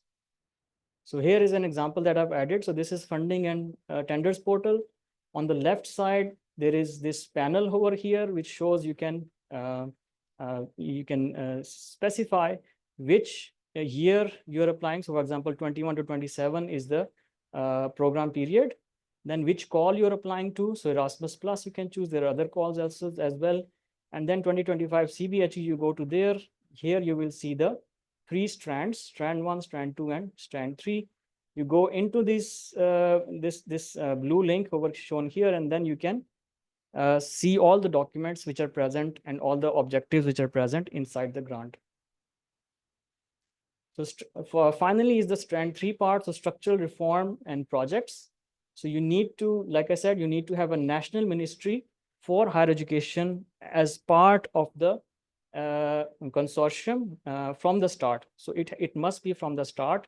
The ministry must be involved, and then you can have any kind of reform. So for example, you want to promote inclusive higher education or increase capacities of the higher education. You want to improve the efficiency or policy making, foster ownership of national, international level. So any kind of reform or fundamental mechanisms you want to introduce in your university, they must be done through this third strand. So for third strand, you have, again, 5A is the region. Pakistan is also a region from this country. So for Strand 3, the minimum requirement is 2 European countries with 1 university from each, and from third countries, at least 2 HEIs and a ministry. Okay. So if you see the data from the previous year, number of proposals for Strand 1 were 140 proposals were submitted. Strand 2 about 765, and Strand 3 again is a lesser number. So more universities focus on Strand 2, and obviously the amount of funding for Strand 2 is higher compared to Strand 1 and Strand 3. But obviously it depends upon you, whichever strand you want to apply to. The maximum length of application they've limited to 40 pages. And for this, obviously you need to have, you need to go through the European guidelines. What are the EU values you need to take care of when applying to the grant? And they also mentioned to limit the use of artificial intelligence. So if you have too much plagiarism inside the proposal, then there is a chance that your proposal will be not shortlisted in the initial stage. So for the last year, the total number of projects which were selected, again, this averages out to 150, and success rate for each of these years is about around 20 to like 16 to 20% is among the range.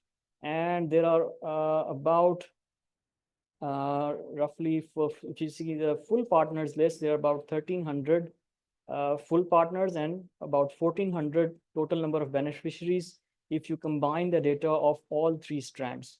So like 1,400, you can say universities combined together, they applied for 2024, and they're targeting, as you can see, the number of applications are increasing every year. The last year was about 900 applications which were submitted. So if you talk about how you can develop your proposal, so I'll briefly go our work packages. So this is a like a common project management way of developing the proposal. So it's not like the HEC proposals or others. So this is slightly different. So you need to divide your project into the big division is the work package. So let's say you have a title of the project, and then you divide it into the work packages. So work packages are then divided into the activities and then the milestones that you need to achieve along the way, and then finally the deliverable which will be achieved after going through the milestones. So you need to divide them like this. And the budget of the proposal, I think Dr. Abhi Vikas will cover. I'll just go over quickly some of the highlights. So the maximum cost for equipment is 35% for this CBHE grants. And this is a lump sum grant. So for example, you can have work packages can include, for example, the project management and for example, the training, the organization of events, mobility preparation, communication, dissemination, quality assurance.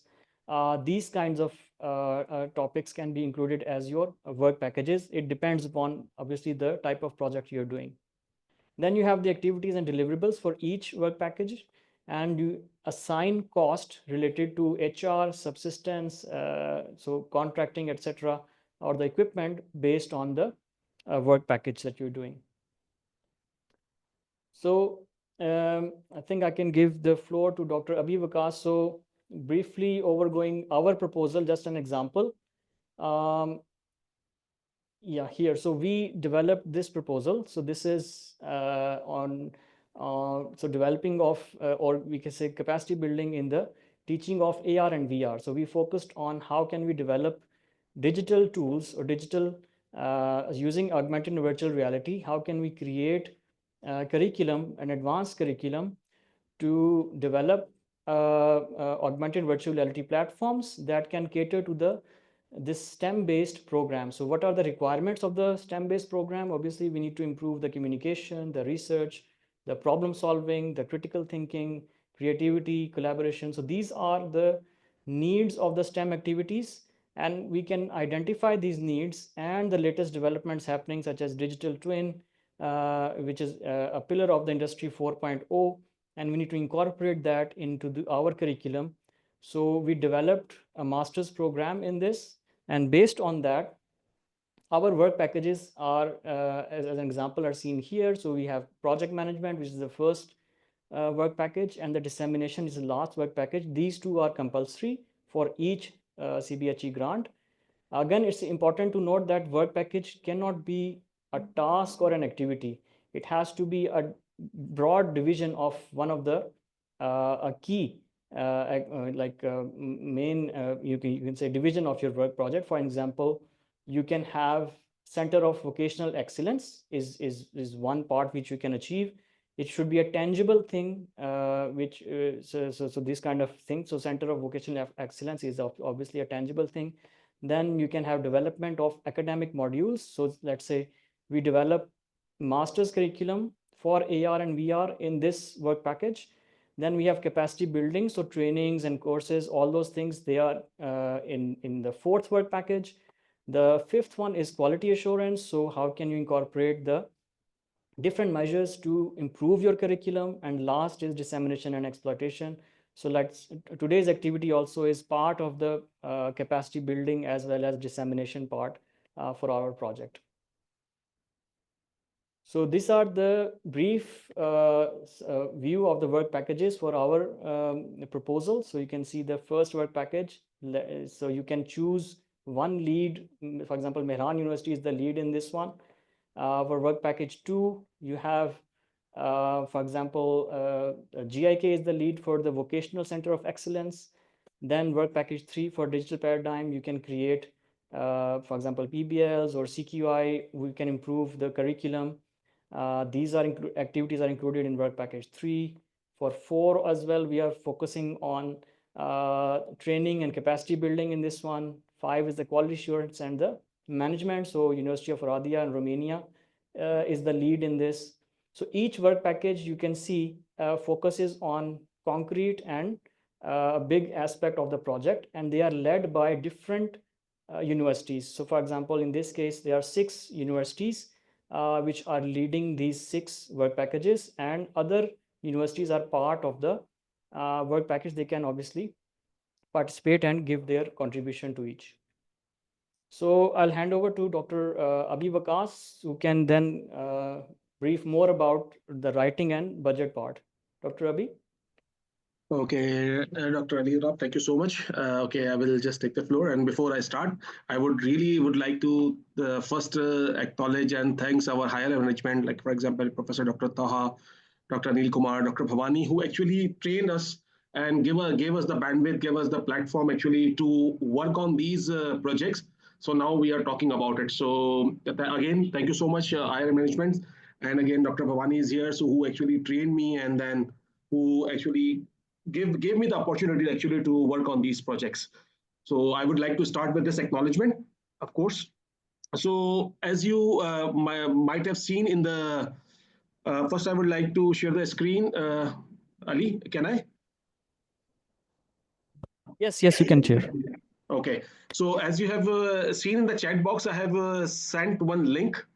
If you click on this link, so you will open this. You will arrive here. So maybe those who are doing for the first time, they may need to create their accounts, which are very simple. They just need the email and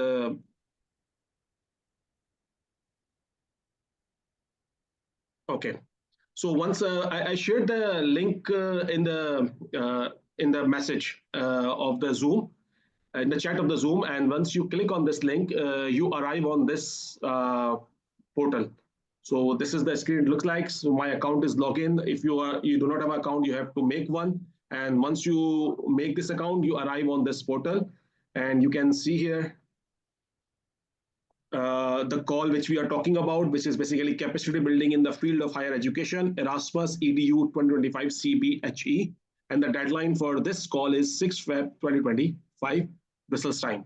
And so it's open just before when we were just planning to actually conduct this workshop. Okay. So again, I would like to start with this guide. As I've already shared this guide in the chat of the Zoom. You see here, because most of the thing of these guides have been already covered by Dr. Ali, so I will not go into that detail, but just to tell you that previously we talked about key action 1, where we talked about the learning mobility of individuals. Now we are talking about the key action 2, cooperation among the organization and institute. And in that, we are talking about there are different subdomains of this call, but we are talking about specifically capacity building in higher education. So I click here and you come into that capacity building in higher education. Dr. Ali have already covered the objective of the action, expected impact, priorities of the action. He has already covered in a great detail in a very well comprehensive way. And again, I would say that most of us are on a faculty level, so we can go through this detail without any problem. And in that strand, we are particularly talking about today, strand 2, partnership for transformation in higher education. And one of the example of catch VR Dr. Ali gave you is the strand 1. I think Dr. Bhavani has also has experience with the strand 1. So in the end, he can just quickly talk about it also. Today, I will be talking about the strand 2, and then the strand 2, these are the things which you can do. These are the activities. Again, these are the same things which are discussed in Dr. Ali's presentation. And all the eligibility and everything has already discussed, multi-country and multi-project, national project, whatever Dr. Ali has talked about is actually must have taken from this guide. So it is briefly described here. So strand 1, strand 2, we are talking about is strand 2. I will now go to the, so once you click on the link, which is available in the chat, you come onto this portal. And in that portal, you see here, so if you click here, lump sum grant, and you go start submission, simple, right? Nothing, so we are talking about strand 2, we are talking about this project, and everything is we are doing for the capacity building in higher education. Just go through it quickly. What are the, sorry. Can you also show the guides which are present at the bottom of this page? I think people are asking about the guides also.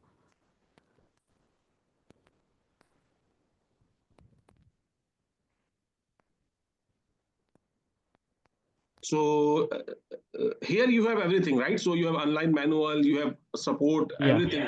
Any question you have to ask, these are submission of proposal. You can send an email to this. You can talk to us if we can help with a very limited experience. We have it. So we are there to help you, no problem. There are online manual, IT help desk, funding and portal frequently asked questions are there. So what I was saying, okay, because we have just like 20 minutes now, we have to wind up. So I will just click on the start submission, just quickly show you. Okay, the selection cannot be changed as a normal warning. We go here.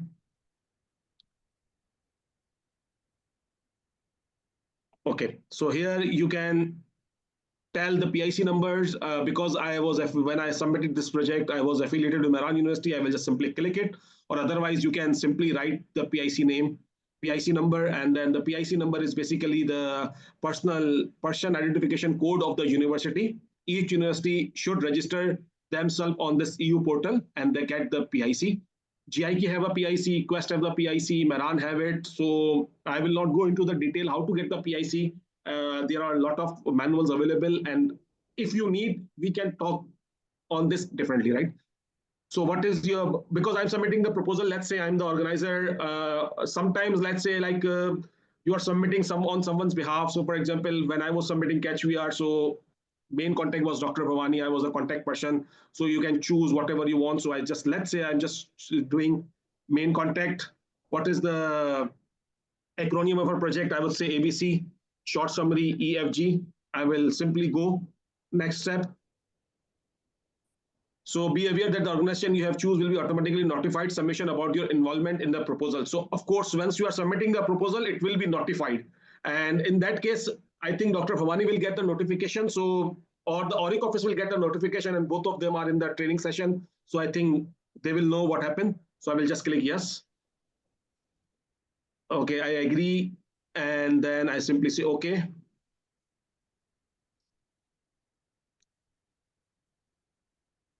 Continue with this proposal. So now this is the coordinator. So the one who is submitting the proposal will automatically become the coordinator.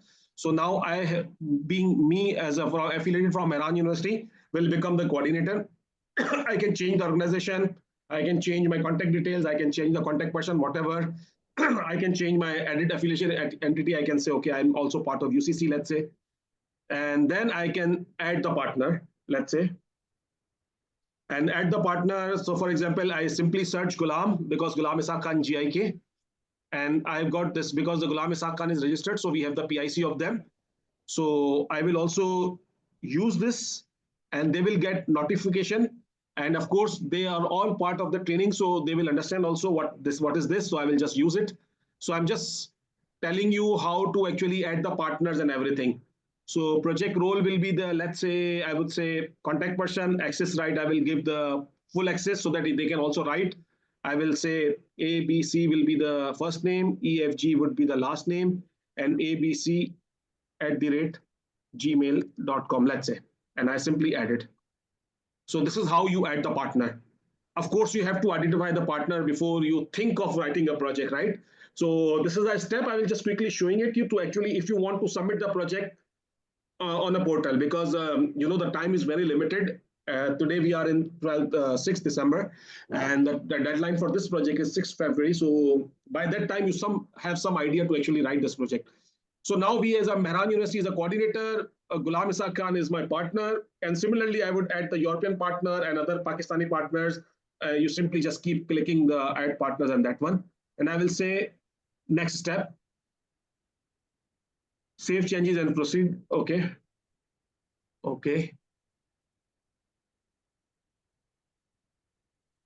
So I will just move to the next step. Okay, so here comes the main part. So you see here that there are some templates. So download Part B template. So basically you have to add Part B proposal, detailed budget table. These are the two main things which you have to actually prepare for submission of the proposal. So you simply have to upload here. So once you click it here, it will download a template. I've already downloaded it. So once you click here, you will get this download, templates.zip. So once you click on this template.zip,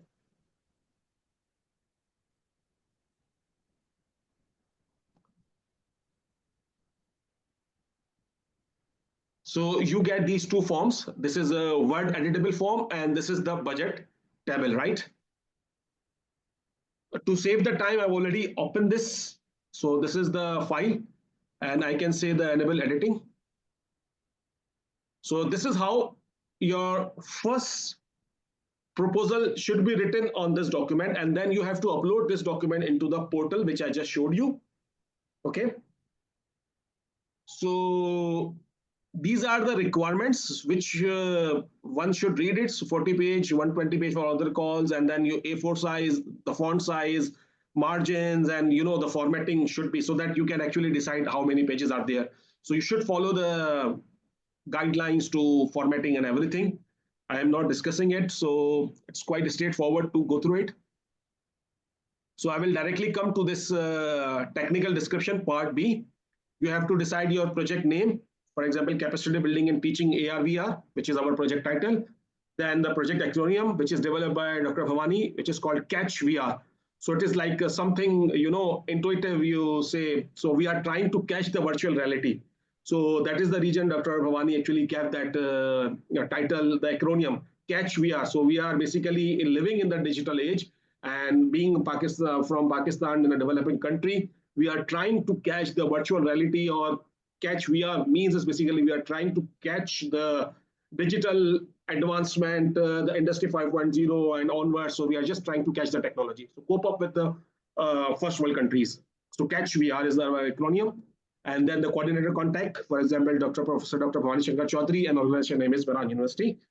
And we go further. Table of content. Again, if you see, you have relevance, you have quality, you have impact, you have a work plan. So these are the things which you should be writing for your proposal.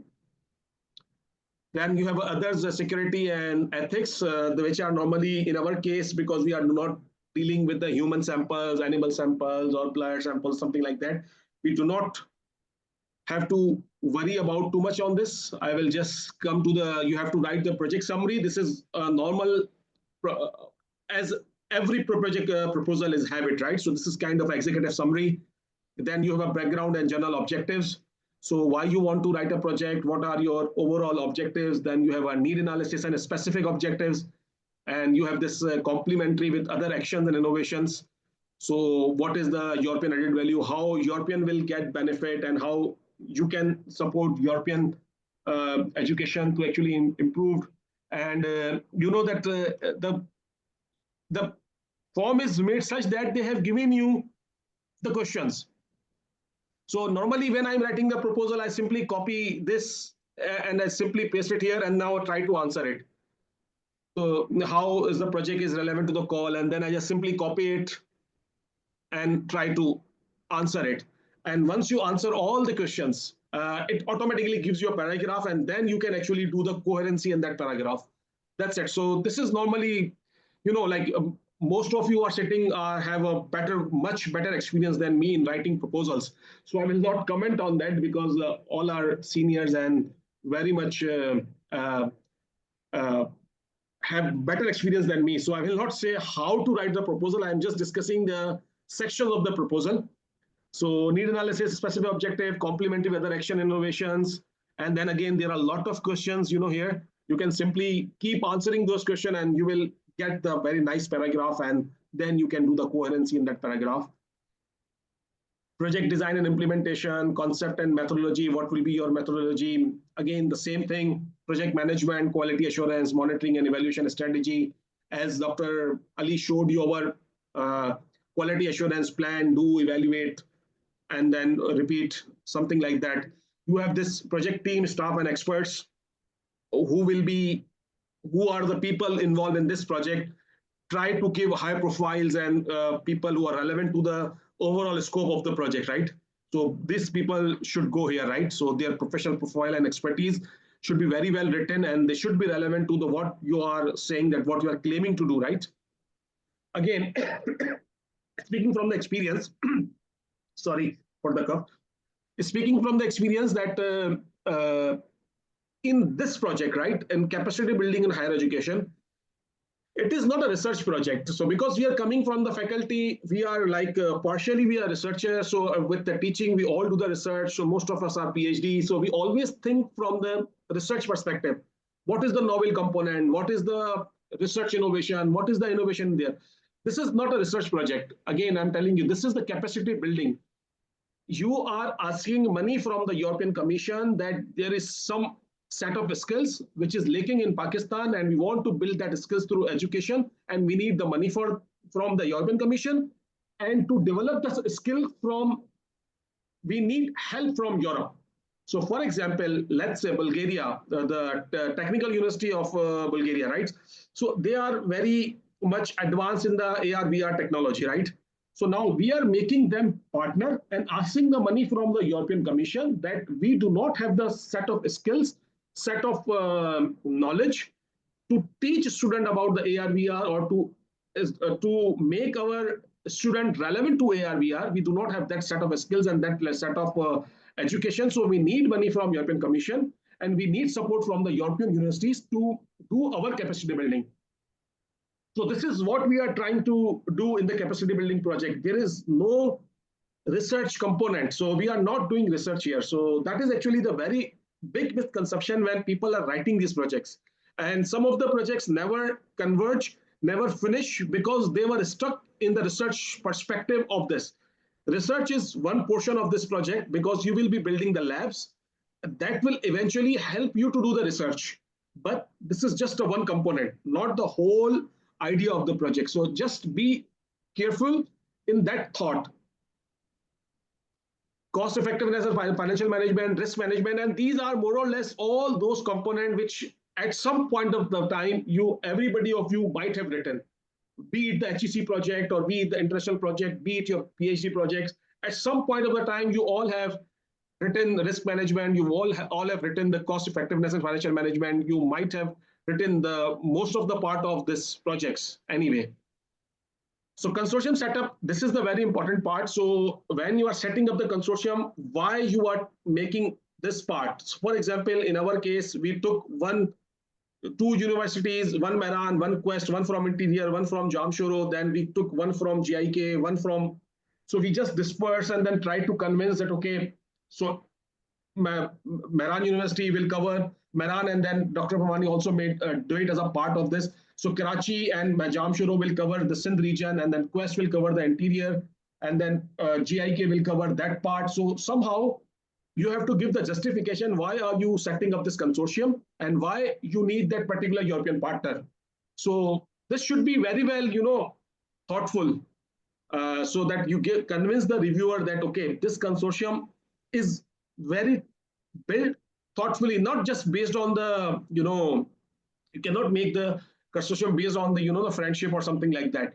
You have to be very thoughtful why you are taking this partner, why you are taking this partner, and why this European university is your project partner. Also, when you are setting up this consortium, you need to convince the European partner also, right? Why he should be the part of your consortium. Because you are coordinator, you are writing the project, and then you are making the European university as a partner. What is the purpose? What they will serve? What is the benefit to them and to you if you add them? Something like that.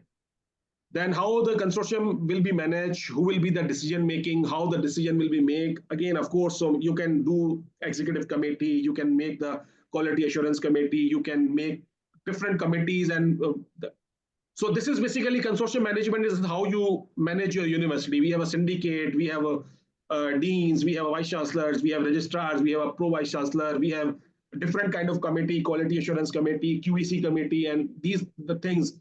And this is how you make the decision. So some decisions are made at the chairman level, some decisions are made at the dean level, some decisions are made at the PVC level, then some decisions are made at the VC level, and maybe some decisions are made at the CM level, right? So this is how you have to write, how you will manage your consortium, what will be the depth in your decision making. So impact and what will be the impact of this project. So for example, in a word line, once my project is complete and we will launch the degree, let's say a degree in AR/VR, then after that our youth will have a set of skills which can handle the AR/VR technology for teaching or for Industry 4.5.0 or 6.0. Then your communication and dissemination visibility. How would you disseminate the results you have achieved? How would you discuss the results with the stakeholders? What will be your strategy? How visible you are? One of the example could be the social media team. You have different pages, like in our social media, there is one, I would say, the dissemination champion, engineer Zakir Sheikh, who actually do all the dissemination of all the projects. We have currently running 3 projects active, CatchVR and Biomed, and the dissemination is handled by the team. And it is a very prominent part of the project, like what you are doing inside the university, and how you share those results with the people, with the European people, with the Pakistani people who are investing the money, right? So this is the very important aspect of the project, communication and dissemination. Then how would you make it sustain once the funding is finished? What will be the source of income? How would you make the project sustainable, long-term impact and continuation? So this is the section of the project. And then again, this is the very important part, which normally you start with the work packages, right? So as Dr. Ali has already told you, right? So you have 2, project management and dissemination are the 2 work packages which are constant. You cannot change them. You have to have them. And the rest of the work package, you can add whatever you want. Generally recommended. It is not like just heard from the people, heard from the seniors that, okay, 5 to 6 work packages are enough. 2 are already there. 4 you make it. So add 4 more. So in total, 6 work packages are enough. 7 is okay. 7 is also fine. 6 is manageable, right? Lesser the better, because then you have to have a less funding commitments and the timings, and there are a lot of problems which will come later on. So I will just quickly talk about work package. So project management is one work package. So let's say that project management, because coordinator Mute is a coordinator for CatchVR. So I will just take the example that we, Mehran University, take the project management work packages as their lead. So Mehran University will be responsible of the project management, right? So you can hire a project manager, or you can dedicate one faculty member who will do all the project management. So in that case, our Dr. Bhavani is doing the project management, and I just support him in the tasks. So project management and coordination, you see that this project, I just downloaded the sample, and this work package is already there. So in that project management, you can have the objective of that work package. What will be the objective? So organize the meetings, or to organize the sessions, to organize the trainings, to organize to deliver the deliverables on time, to continue to do the task on time, to achieve the milestone on the time. So all these things will be done in the project management section. So you can write the objectives, you can write the task, you can write the milestone, and you can write the deliverables, right? So this is basically all about the work package, and you divide your whole project in the set of work package. For example, project management, one is curriculum development, second is lab development, third is basically let's say modules or the lab modules development, or whatever you like depending upon what is your project title, and you divide your project title into 4 main heavy chunks of the project, and they will go to the work packages. So each work package will have its own task, own objective, own deliverable, own milestone. So you just check. For example, one of the work package is, let's say, dissemination, and we say that we will do the dissemination, and we will build the Facebook page of CatchVR. And the milestone will be, first milestone would be to reach, let's say, 10,000 follower.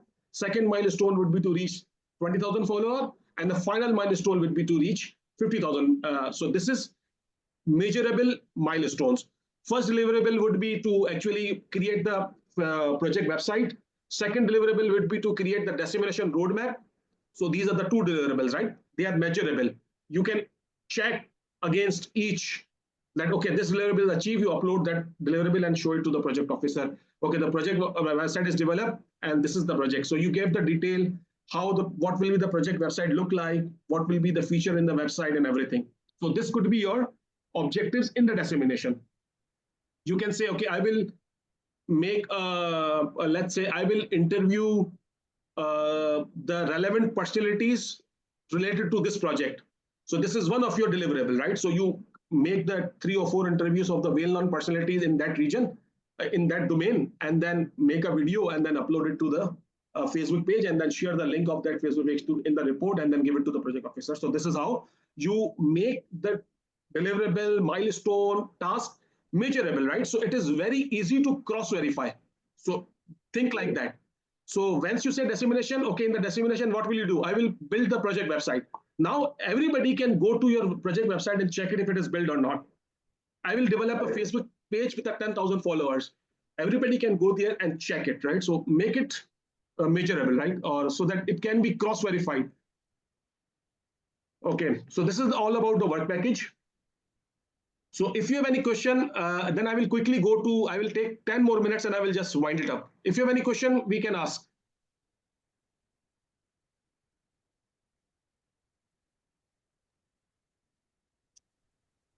No question. Thank you. Okay. Okay, so I will just, Ali, do we have a time? Like, should I open the Excel sheet quickly? Yes sir, I think 10-15 minutes में हम उसको cover करते हैं, तो Excel sheet से start कर दें. ठीक है. Okay. So you see in the template there was 2 forms. One was the application and one was the detailed budget table. So I've already downloaded the detailed budget table, and this is completely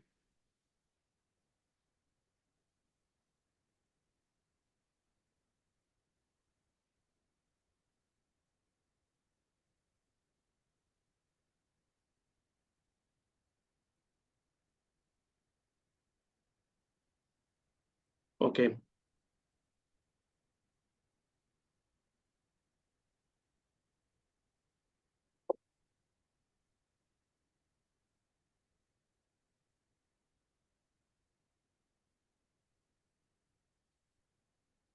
Can you see the Excel sheet on my screen?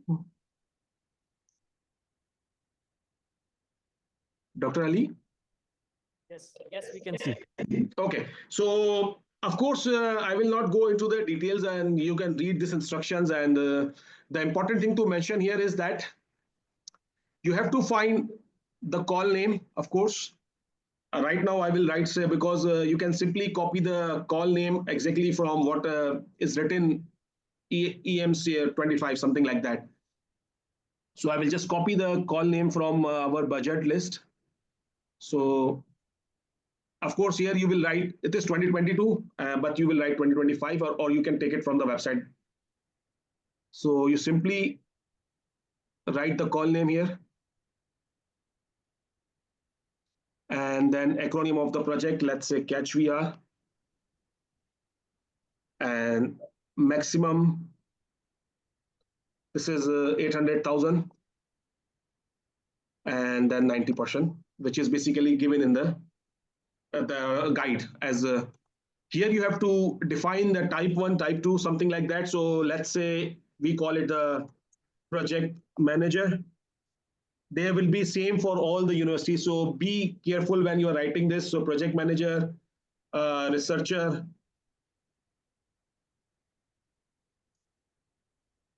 I would say, let's say you can make discussing with your partners what you would like to like it. So I will just say senior researcher,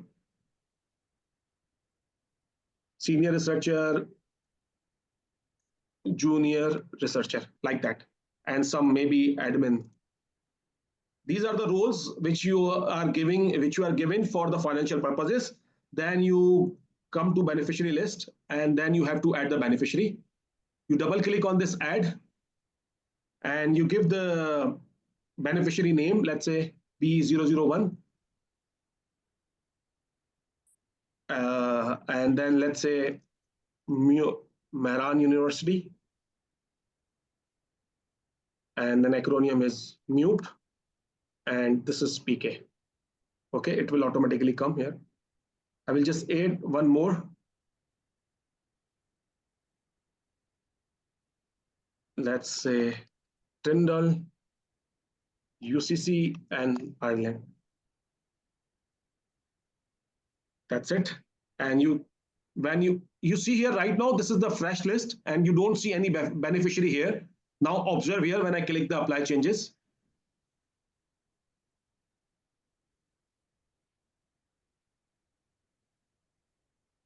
Now you see there are two beneficiaries automatically created, B006 and BA007. Because I was previously working on this list, so there are some, I was just adding and removing the beneficiaries. So they have now 6 and 7. Initially, it should start from 6, 1 and 2.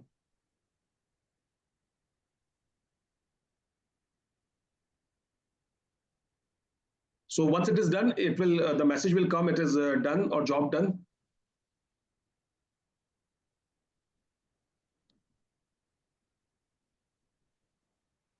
It is doing something. So it is quite automatic sheet. So you don't have to do anything. You just have to add the money, job done. And you see here, B06 and 07 initially should be 1 and 2. So one is Mehran University, second is Tyndall, and you can add as many as you want. And if you notice here, there is on this left side here, on this left side is WP001 and WP002 is already there. So 2 work package list, because I was working before this talk, so I just added 2 WP project management and dissemination, which should be there. Then you can simply double click and add another one. Let's say lab development. This is coming from, of course, from your project form, right? And once you click and you do the apply changes and you see here, right now you have only WP02 and its name is dissemination. And this one is project management. So I will go to the, and I will just say apply changes. So in all the beneficiary list, it will automatically add the third work package.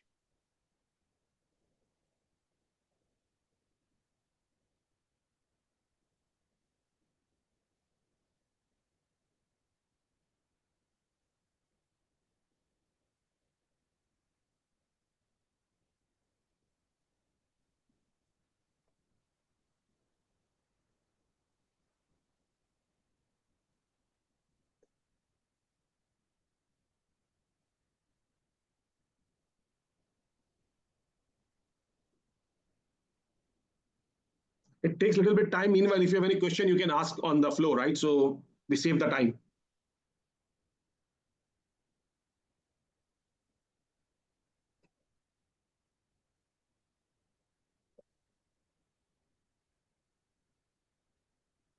Okay, so now if I go to this beneficiary list and you see have project management, dissemination, and third one automatically came here is as a lab development. So, and you see here the whatever the role I assigned in the initial of the sheet, it is coming here, project manager, senior researcher, junior researcher, admin.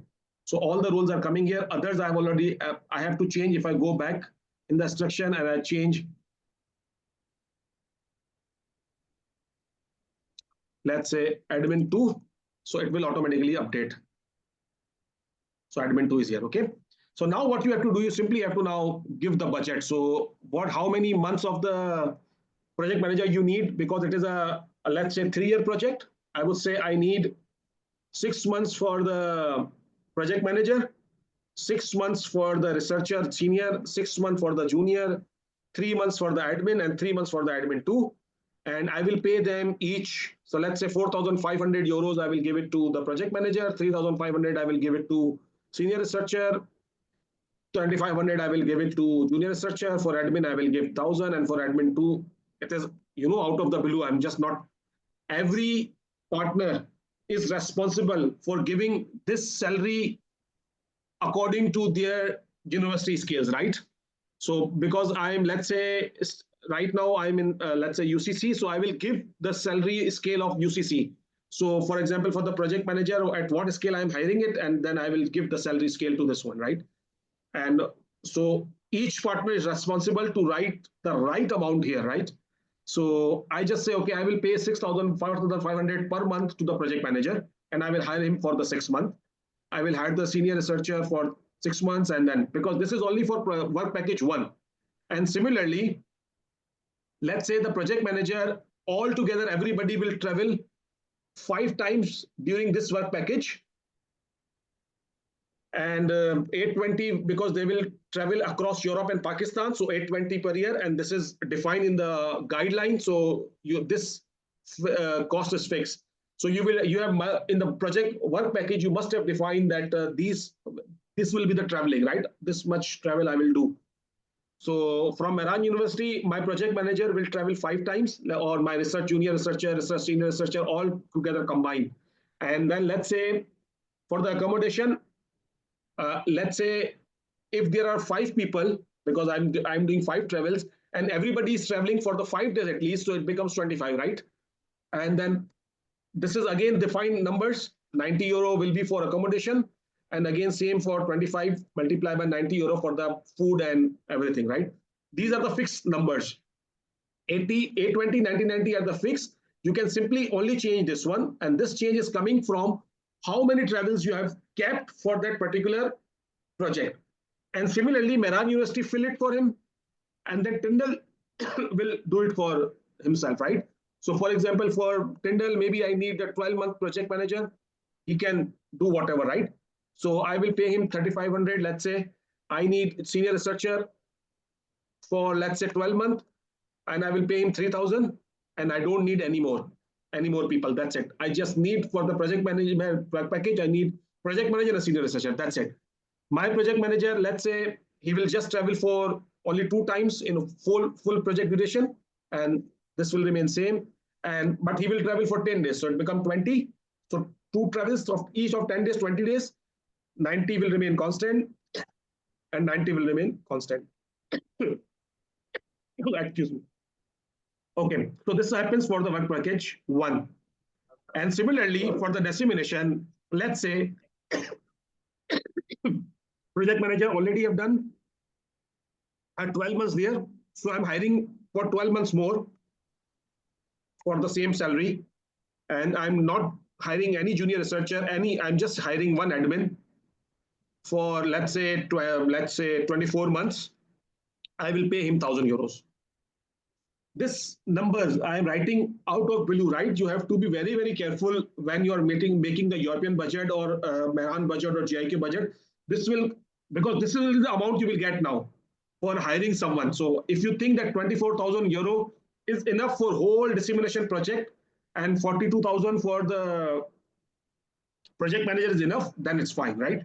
And then for the dissemination, I will not do any traveling. Just saying out of the blue. In Tyndall, I will not do any traveling, so I'm not adding the budget. But of course, I will work on the website, or maybe the Tyndall is the leader of the dissemination, let's say. So because now it will be the responsibility of Tyndall to actually do the website. So I will do, let's say 3,000 euro for the development of the website. There will be some communication. So I will left 5,000 for the services, meeting, and so I will do, let's say 500 for the consumables, and then for the meetings and everything, maybe some partner one time will at least come to my university. So I will keep money for, let's say, 1 meeting. But I'm writing this number out of the blue, but just telling you that you have to organize, as a Tyndall, because now as a Tyndall, the coordinator made me the lead. So as a Tyndall, I will make my budget accordingly. Like, okay, I have to develop the website. I have to pay the service fee and everything. I have to pay someone to develop the website. I need consumable. I will be hosting, maybe you are hosting 3 meetings. So then in the work package, when you wrote the work package, so then you have to multiply it by 3. Maybe you are hosting 0 meetings. So you have to write 0 here. So depending how you have written your work packages, accordingly, you will make the budget. Because in work package, you say, okay, I will go. So as I'm writing from the Tyndall perspective, I will go to Mehran University 3 times in a year. It means total 9 travels during the project duration. So now I have to have the 9 travel budget. And for the 9 travels, how many days I will stay? For each stay, I will stay 10 days. So now I need 90 days travel budget, 90 ticket. So 9 tickets, of course, 820 euros, and then the budget for 90 days. So I have to distribute that thing into my work packages. So something like this. So once you are done with this, so let's say for the lab development, because normally these kind of projects, you do not get the money for the lab development as a European partner. So for the, let's say I just need 3 months for the project manager, because lab development is actually mostly done in the Pakistani partner. So I will just say, okay, 3,000, I will just need 3 months of the project management. I need 6 months of senior researcher to actually coordinate with people, and I will pay him 2,500.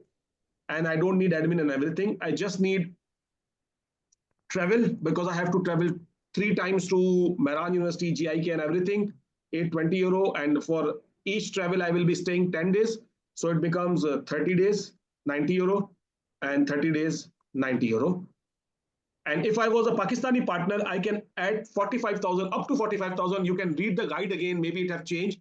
So in the lab development, you can add the equipment cost here.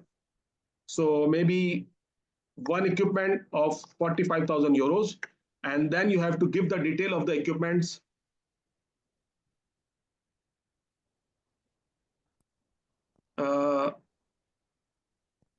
Here. There must be a guide.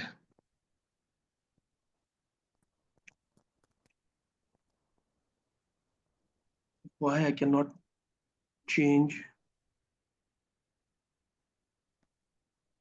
Yeah, there you have to include the equipment list from which work packages will be relevant to work package name, who will be taking this equipment and everything, right? And once you are done with it, everything is automatically done, right? So you don't have to do anything now. If you see here, you see a mute and UCC, all the everything related to this project is here. So how much you are investing on travel, how much you are investing on accommodation, subsistence and everything, consumables and everything is here. And in the end, you have a total cost. So Mehran University will have 129,000 euros and Tyndall will have 202,000 euros. And contribution, because it is a 90% contribution. So 116 will be European will pay, and the remaining amount Tyndall will pay himself. And similarly, Mehran University, 116 will be given by European University to Mehran University. So, and remaining amount will be actually bear by the university itself. So 10% of the amount, the 10% of the amount is basically bear by the university. So Mehran University or Tyndall, whatever, right? So all this thing is giving here. So this is the total cost, and this is the contribution coming from. So total cost will be 332,000, and the EU will pay you only 300,000. I hope, I know I was too fast. Just to conclude, at least it is to some extent is useful. Now, if you have any questions, sorry, Dr. Aisha Khalil. Yes, Assalamu alaikum. I just want to ask that how we will determine the rates for every task, and secondly, for a novice person, how is it possible that we may get balance between the budget of the call and our own budget? Okay, depending upon the rates, definitely it is more or less defined. For example, if you are hiring a professor as a project manager, the scale of the professor is defined, right? So it is a minimum and maximum. It is your choice. You want to hire it on the maximum scale, you want to hire it at the minimum scale. You can simply choose and justify and write that number. That's it, right? It's very simple, right? For example, the lecturer, let's say normally we hire at 80,000 rupees. So you convert it into euro and write it. That's it. Okay, it means we will take our own rates which are prevailed in our country. Yes, exactly. Okay, and from European side, do we have any sort of document which informs us about the prevailing rates from that side? No, from the university you can get that rate, right? So, for example, when your university advertise, they tell you the BPS 19. So, and from the BPS 19, you can actually calculate the salary, right? Okay, thank you. And what? Sorry, मैं बहुत question पूछ रही हूँ. What if there is no balance? There's a least balance between the call budget and our prepared budget. So how we will make that balance? whatever you do, cannot exceed 800,000 euros, which is there. So you have to make the budget in such a way that it should not exceed 800,000 euros. So Okay, thank you. so like for example, right? So you cannot hire a project manager for 36 months, right? So if you do so, and for every month you are paying, let's say I'm talking about the Europe. So if you're paying 3,000 euro per month to a project manager, so Yeah. it becomes very, very expensive to the project, right? And all the budget will only go to Tyndall. So you have to optimally hire the people, right? So you cannot say, okay, I'm hiring a project manager with the top salary for 36 months, which is with Okay. all the budget, right? So you have to be Okay, I got it. and yourself, yeah. I got it. Thank you so much. You're welcome.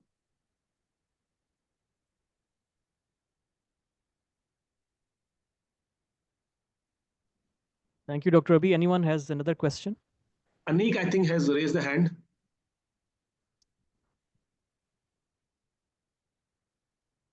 Sir, you can check the question in the chat box. Some of the Oh, there are 15 people are messages. asking in the chat. Okay. Sir, I'm trying to write a proposal on capacity building for women empowerment, but I am stuck in between. Okay, this is the information. I think there is no question. Thank you, organizers and resource person, for your inputs. You're welcome. Thank you so much for attending. Yes. How would you calculate the co-financing rate as stipulated in the call? It is 90%. It is already done. If you're talking about CBHE, it is 90%. So 90% will be coming from European Commission and 10% you have to contribute. What if we get industrial partner who want to pay 10% for us? Can we go for free? As I think industrial partner who want to pay, okay, anybody who is affiliated and taking the budget, he will definitely have to pay 10%. Now the partner can be you can make an industrial partner without, they are called the affiliated entities. So they will not get anything from the money perspective, and they will not give anything from the money perspective. They will be the part of the project. If you want to make it like an official partner who will take the money and pay the money, then there should be, there is some rules about the organization who should be registered in Pakistan or in Europe with some particular set of rules. I think Dr. Ali has suffered a lot in this validation, so he will explain you better. But yes, they can be the part. They just have to follow certain rules of get the status of the company. Dr. Abdi, this particular question from Aurangzeb, it says if we get an industrial partner who want to pay 10% for us, can we go for free? For example, GIK is a partner and GIK is having one associate partner identifying, and they are willing to pay those 10% which GIK has to pay. If it's coming from an industrial partner, I think that will have plus point. There's no harm because you can give the money to GIK and GIK will give it to the project. Yeah. It doesn't matter, Yeah. Doesn't matter, It will be beneficial for GIK, but European Commission does not need to know this, right? So you can simply give the money to GIK and GIK will give it to the project, and then you can be the partner as an affiliated entity, yes. Yes. One important thing to note that you cannot give the budget to the associated partner. So when you're developing the budget, so for example, universities cannot give budget to industries. That is not allowed. Not allowed. Other way around, yes. Yeah. Am I audible now? Yes, Anik, we can hear you. Yes, Anik. Yeah. So I just had a one more question, which might root from the fact that within the national proposals, like from HEC and HEC whatsoever that we write on, we have a slab for the university overheads. Do we have a separate slab for this in Erasmus Plus proposals? Yes, 7% overhead. Okay. If you see here in the budget, in the total, you see here the indirect cost, 7% is actually the indirect cost going to the, the overhead. Okay. Thank you so much, Dr. Abhi. Yeah.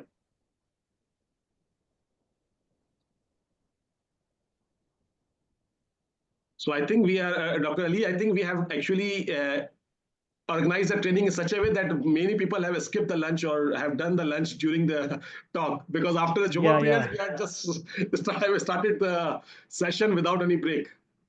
So I no hope time for Actually, break, I think. actually, this was Juma. I think this was Juma, and namaz Yes. were so closed. Yeah, I That's understand. I understand. Yeah, I Yeah. understand. I also took the lunch in between when Dr. Ali was presenting. We have not yet taken lunch. Yeah. So really sorry for that. Yeah, really sorry for that. We should have been a little bit more thoughtful, but yeah, next time we will be. Yeah. So I think we can conclude now. So thank you all the participants who joined us. Thank you, Dr. Abhi and Professor Bhavani.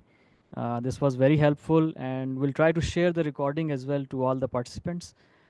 Those who want the recording, if you can just email me your address, Dr. Abhi, if you can write my email address also, or you can email to Dr. Abhi Vakas. We'll No, share if the you recordings with just Ali dot TURAB, yes. Turab@GIK, right?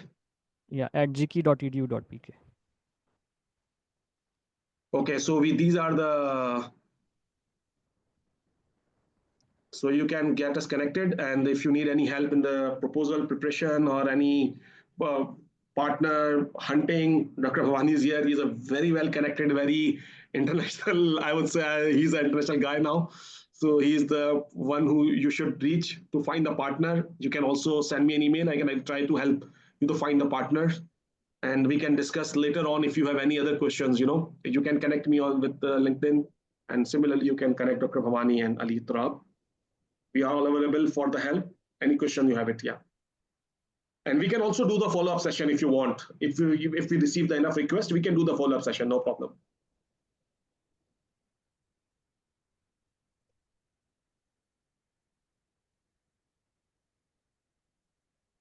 Yes, they are requesting a follow-up. So, yeah. Okay, so yeah, we can of course do one maybe cater to CBHE in the later. Yes, definitely. And I think in that one, we will also bring more of Dr. Bhavani on the front, because I think he was a little bit committed today. Yeah. So in the next session, we will bring up Dr. Bhavani also, because he has a vast experience in that. And he has been doing it since, I don't know, since so long, and he has very vast experience. Dr. Abhi, you and Dr. Ali Turab, I think you have covered at very from grassroots level to every extent. You see, what after looking at your both presentation in that detail, even we attended even European presentation, some of them, they did not go to budget and those, gone into so much detail. So I would say is now cat is out of bag, everyone must know. Now Yes. they have to actually go through, the details of the manual and all these things, having their pick.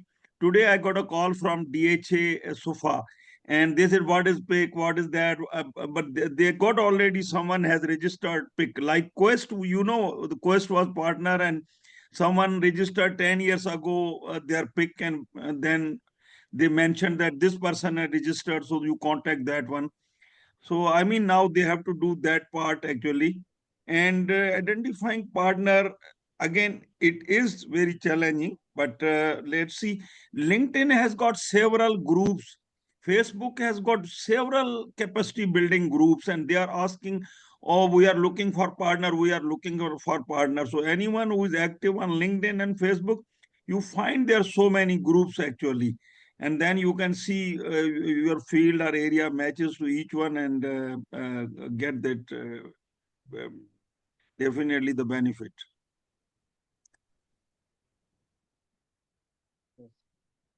So once again, thank you everyone. Thank you, Professor Bhavani and Dr. Abhi Vakas, for your time. I think we can wrap this session, and good night or good afternoon to all the participants, I think. Thank you so much all for attending, and have a great lunch, dinner, or whatever. Thank you so much. Okay. Thank you so much. Okay. Good Bye-bye. night. Good evening. Bye. God bless.